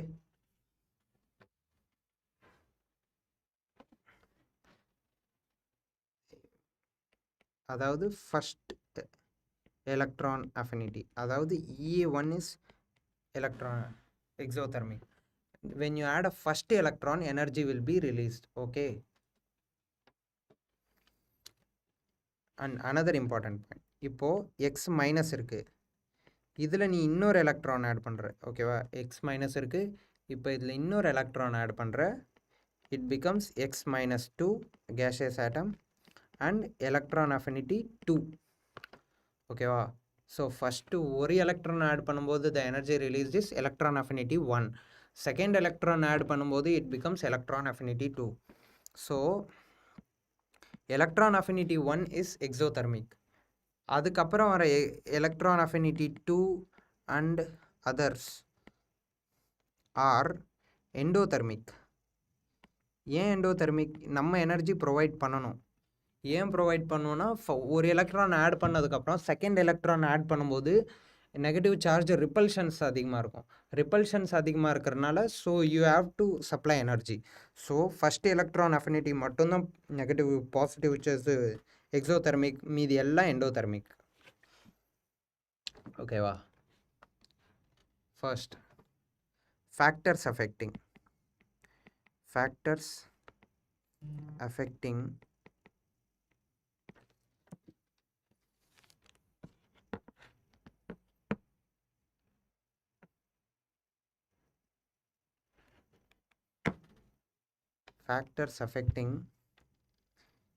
electron affinity. Electron affinity is inversely proportional to atomic size. இப்போ atomic size அதிகமாக இருந்துச்சுன்னா electron affinity கம்மியாக இருக்கும். ஓகேவா? when atomic size is inversely proportional to the electron affinity and it is directly proportional to effective nuclear charge. இப்போ effective nuclear charge, அதாவது positive charge அதிகமாக இருந்துச்சுன்னா நம்ம நெகட்டிவ் எலக்ட்ரான் போடுறோம், அப்போ இன்னும் ஈஸியாக நம்ம ஆட் பண்ண முடியும். புரியுதா? இப்போ எஃபெக்டிவ் நியூக்ளியர் சார்ஜ் அதிகமாக இருந்துச்சுன்னா, அதாவது பாசிட்டிவ் சார்ஜ் அதிகமாக இருந்துச்சுன்னா, இப்போ நீ எலக்ட்ரான் ஆட் பண்ணும்போது positive will easily get the negative. So ஈஸியாக எலக்ட்ரான் நம்ம ஆட் பண்ணால் and it will release more energy. So effective nuclear charge is directly proportional to electron affinity. So the general trend என்ன, along the period electron affinity increases, along the column, along the group electron affinity decreases. இப்போ half filled and completely filled இருக்கு பாத்தியா, half filled and completely filled இவங்களுக்கு வந்து electron affinity வந்து less positive, அப்படின்னா value கம்மி, அது less positive, sorry less negative. Energy ஏன் நெகட்டிவ்னா எக்ஸோதெர்மிக், அதனால் மேக்னிடியூடை மட்டும் கன்சிடர் பண்ணுங்கள். ஸோ லெஸ் நெகட்டிவாக இருக்கும், ஆர் சம்டைம்ஸ் ஜீரோவாக இருக்கும். ஓகேவா? Okay. And sometimes electron gain enthalpy, electron affinity or electron gain enthalpy is positive, அதாவது எண்டோதெர்மிக் ரியாக்ஷன். ஜென்ரலாக என்ன, it is an exothermic reaction. Electron affinity is an exothermic reaction. ஆனால் half and completely filled orbitals வந்து ஸ்டேபிளாக இருக்கிற காம்பவுண்டில் நீ electron add பண்ணும்போது இது என்னாகும், இட் வில் அப்போசிட். ஸோ அதனால நீ எக்ஸ்ட்ரா எனர்ஜி நீ கொடுக்கணும். So ionization energy, sorry, electron affinity for half and completely filled are endothermic reaction. Okay. Once example solve பண்ணுவோம். Example, I'll just look into the example. Lithium, beryllium, boron, carbon, nitrogen, oxygen, fluorine, neon. Okay.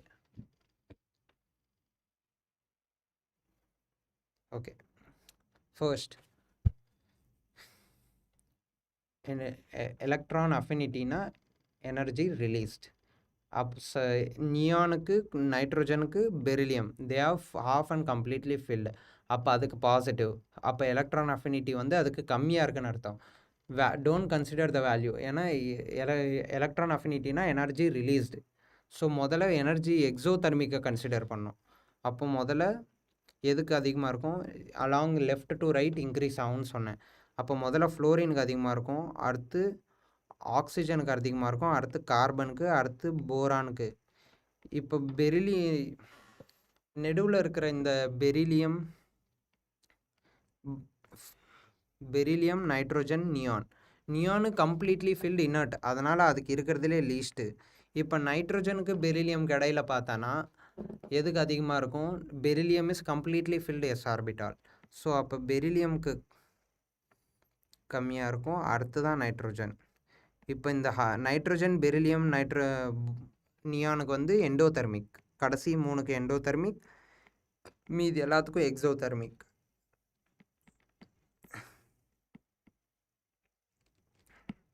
Okay, I think one example enough. இன்னொரு famous example, along group பார்த்தானா என்ன, down the group it should decrease தானே. அப்போ fluorine should be greater than chlorine, greater than bromine, greater than அயோடினா. Sorry, கணக்கு தெரியல. Fluorine greater than chlorine, greater than bromine, greater than iodine. இது ஜென்ரலாக இருக்கணும். பட் ஃப்ளோரின் இருக்குல்ல, ஃப்ளோரினுக்கு அவுட்டர் மோஸ்ட் எலக்ட்ரான் ஷெல்லு வந்து நியூக்ளியஸ்க்கு ரொம்ப கிட்ட. அதனால் எலக்ட்ரான் நீ ஆட் பண்ணும்போது எனர்ஜி வந்து கம்மியாக தான் ரிலீஸ் ஆகும். It become little unstable. So அதால் என்ன ஆகும்னா குளோரினுக்கு கொஞ்சம் அதிகமாக இருக்கும் electron affinity. So the order is along group chlorine greater than, fluorine greater than, bromine greater than iodine. ஒரு சின்ன exception. The same trend is applicable for oxygen group. Sulfur greater than, oxygen greater than. ஓகேவா? I hope it is clear.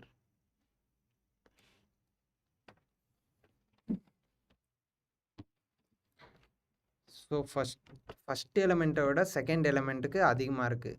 இது ஒரு general trend.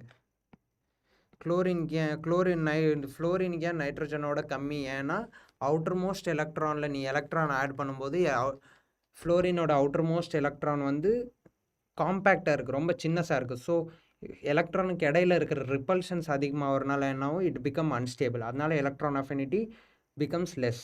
குளோரினுக்கு வந்து size is comparatively big and புரோமினோட அதிகம். Okay, இது order which is applicable for halogen family and oxygen ஃபேமிலிக்கும் same trend தான்.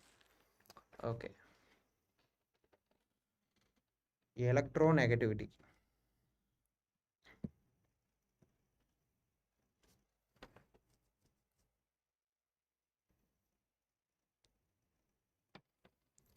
until now clearன்னு நினைக்கிறேன்.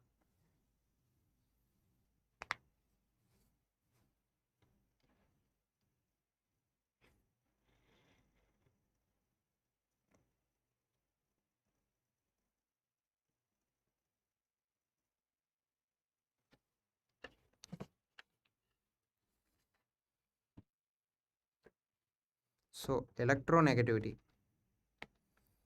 it is a tendency to pull electron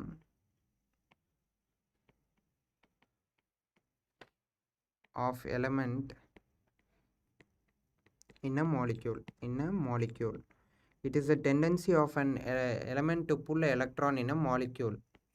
அதாவது ஏபின்ற மாலிக்யூல் இருக்கு, ஏபின்ற ஒரு மாலிக்யூல் இருக்கு. Both are farming a bond. ஒரு பாண்டில் எத்தனை எலக்ட்ரான்? 2 எலக்ட்ரானா? ஸோ இந்த 2 எலக்ட்ரான் ஏ அதிகமாக புல் பண்ணுமா இல்லை பி அதிகமாக புல் பண்ணுமா? அந்த tendency to pull the bond pair of electron towards itself is called as electronegativity. Bond pair electron, tendency to pull bond pair electron of molecule. It is a tendency of element to pull the bond pair electron towards it self in a molecule. அதாவது இப்போ ஏபின்ற ஒரு molecule இருக்குது, அந்த bond பேரில் 2 electron இருக்குது. இப்போ அந்த electron ரெண்டும் ஏவை நோக்கி போகுமா இல்லை பி அதை அதிகமாக புல் பண்ணுமான்றது அந்த tendency is called electronegativity. So இப்போ electronegativity of A is greater than electronegativity of பினா, இப்போ இந்த 2 எலக்ட்ரான் இருக்குது பார்த்தியா, அது பாண்ட் பேர் எலக்ட்ரான் டுவர்ட்ஸ் பி ஏ பக்கம் போகும். ஓகே,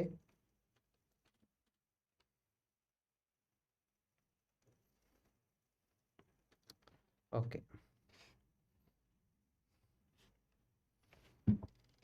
இப்போ ப்ராப்பர் அப்ளிகேஷன்ஸ். இப்போ ஜென்ரல் ட்ரெண்ட் பார்ப்போம். ஜென்ரல்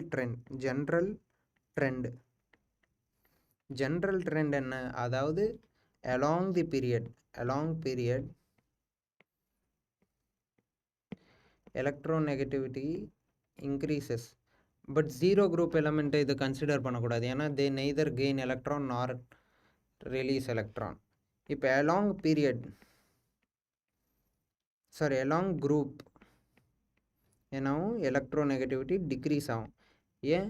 பாசிட்டிவ் கேரக்டர் அதிகமாகும். along தி குரூப் கீழே போக போக மெட்டாலிக் நேச்சர் இன்க்ரீஸ் ஆகும். அதால் என்னாகும்? எலக்ட்ரோநெகட்டிவிட்டி கம்மியாகும். So this is a general trend. இப்போது applications of most electronegative atom எது? Fluorine is most electronegative after oxygen. ஓகேவா? Fluorine is most electronegative after oxygen. Applications. So finding the metallic and non-metallic nature. metallic and non-metallic nature.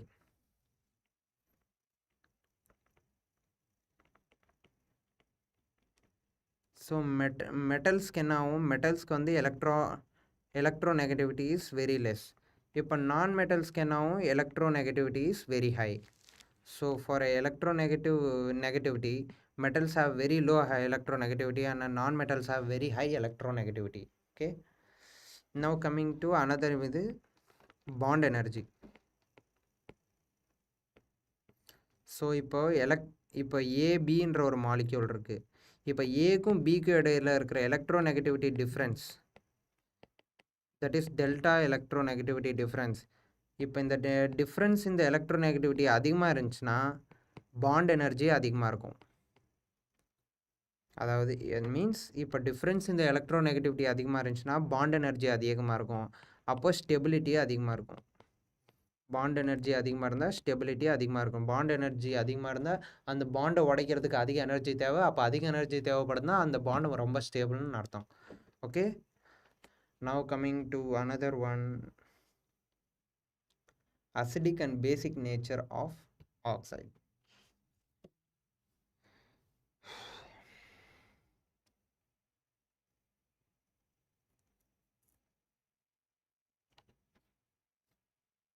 So okay, acidic another important one is another important application, basic nature of hydrates. Acidic and basic nature of hydrates. Acidic and basic nature of hydrate.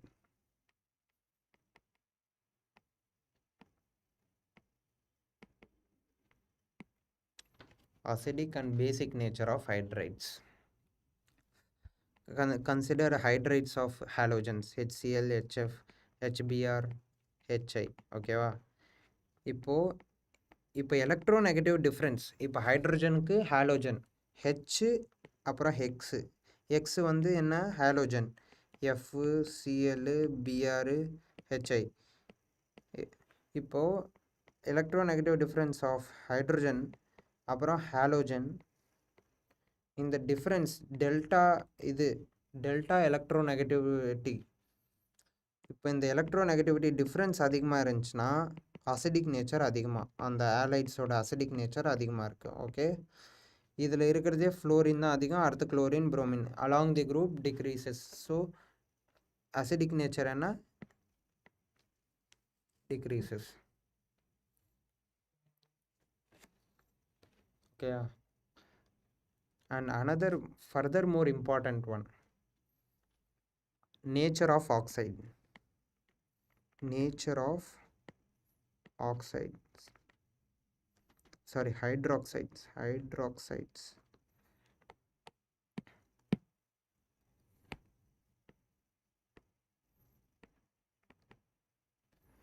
Nature of hydroxides. இப்போ ஏஓஹெச்ன்ற ஒரு molecule இருக்குது, இப்போ பிஓஹெச்னு ஒரு molecule இருக்குது.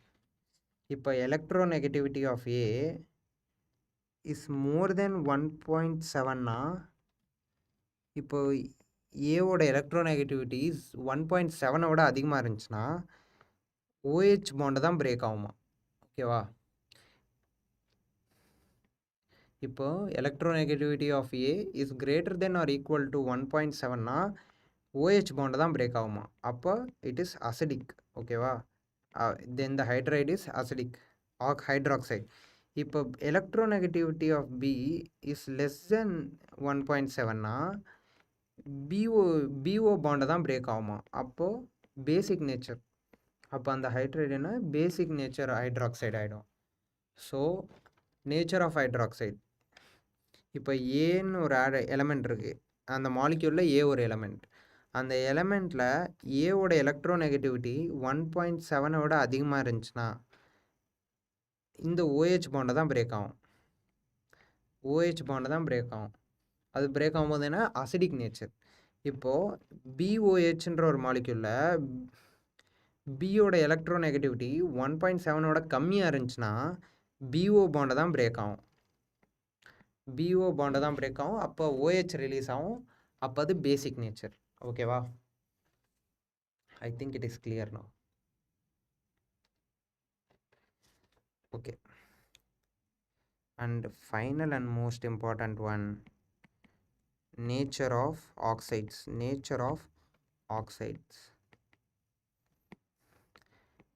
More electronegative element,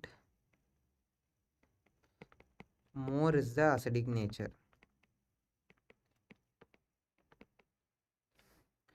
Lesser is the electronegative element,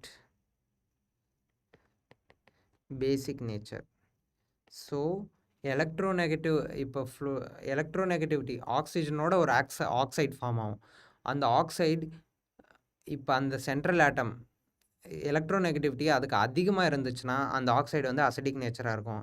இப்போ அந்த central ஆட்டமோட electronegativity ரொம்ப கம்மியாக இருந்துச்சுன்னா த ஆக்சைடு இஸ் பேசிக்.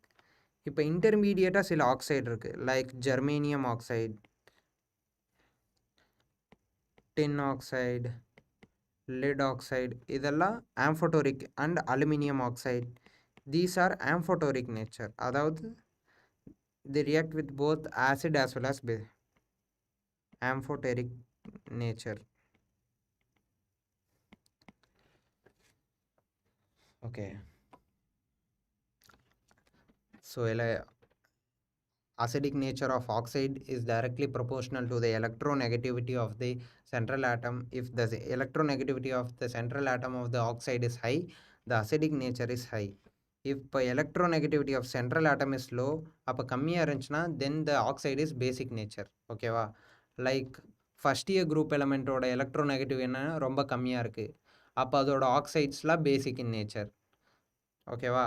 அதே இப்போ செவன்த் ஹாலோஜன்ஸோட ஆக்சைட்ஸ் இருக்குது பார்த்தியா, ஹாலோஜன்ஸ் வந்து எலக்ட்ரோநெகட்டிவிட்டிக்கலி வெரி ஹை. அப்போ அதோட ஆக்சைட்ஸ் என்ன இருக்கும், அசிடிக் நேச்சர் ரொம்ப அதிகமாக இருக்கும். அப்போ ஆக்சைடோட அசிடிக் நேச்சர் லெஃப்ட்லேருந்து ரைட் என்னாகும், இன்க்ரீஸ் ஆகும். ஏன்னா எலக்ட்ரோநெகட்டிவிட்டி லெஃப்ட்லேருந்து ரைட்டு இன்க்ரீஸ் ஆகுது.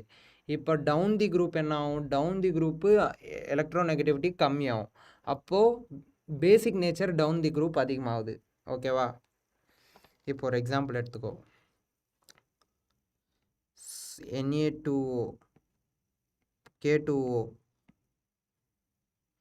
Li2O, Rb2O, இந்த மாதிரி இருக்குது. இதில் என்ன ஆகும், இப்போ இந்த எல்லாமே ஃபஸ்ட் இயர் குரூப் எலமெண்ட், எல்லாமே ஆக்சைட்ஸு, எல்லா ஆக்சைட்ஸும் பேசிக் நேச்சர் தான். அந்த பேசிக் நேச்சர் ஆர்டர் என்னன்னு கேட்பாங்க. டவுன் தி குரூப் எலக்ட்ரோநெகட்டிவிட்டி இன்னும் கம்மியாகும். கம்மியாகிட்டே இருந்தால் அசிடிக் நேச்சர் கம்மியாகிட்டே இருக்கும், பேசிக் நேச்சர் இன்க்ரீஸ் ஆகிட்டே இருக்கும். அப்போ down the group basic nature increases. ஓகேவா? அதே இப்போ ஆக்சைட்ஸ் ஆஃப் இது எடுத்துக்கோ, அலாங் தி பீரியட் கன்சிடர் பண்ணு. லெஃப்ட் டு ரைட் என்ன ஆகும், ஆக்சைட் நேச்சர் இன்க்ரீஸ் ஆகும். I hope it is clear till now. இது ஒரு kind of theory chapter, dry chapter.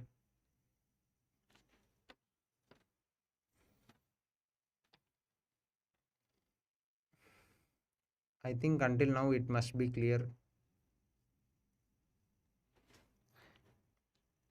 We have completed the chapter, which is a bit dry, but எல்லா orders தான் கேட்பாங்க இந்த சாப்டரில். So remember the trend and order. Okay, I hope it is clear. கிளியர்னா ஒரு thumbs அப் போட்டுருங்க. The second class chemical bonding, which is most important, is 6:30.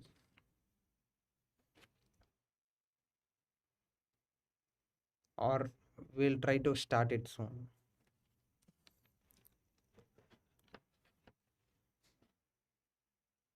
So take a break, come back at 6 or 6:30. We'll update the time. Clear? Okay.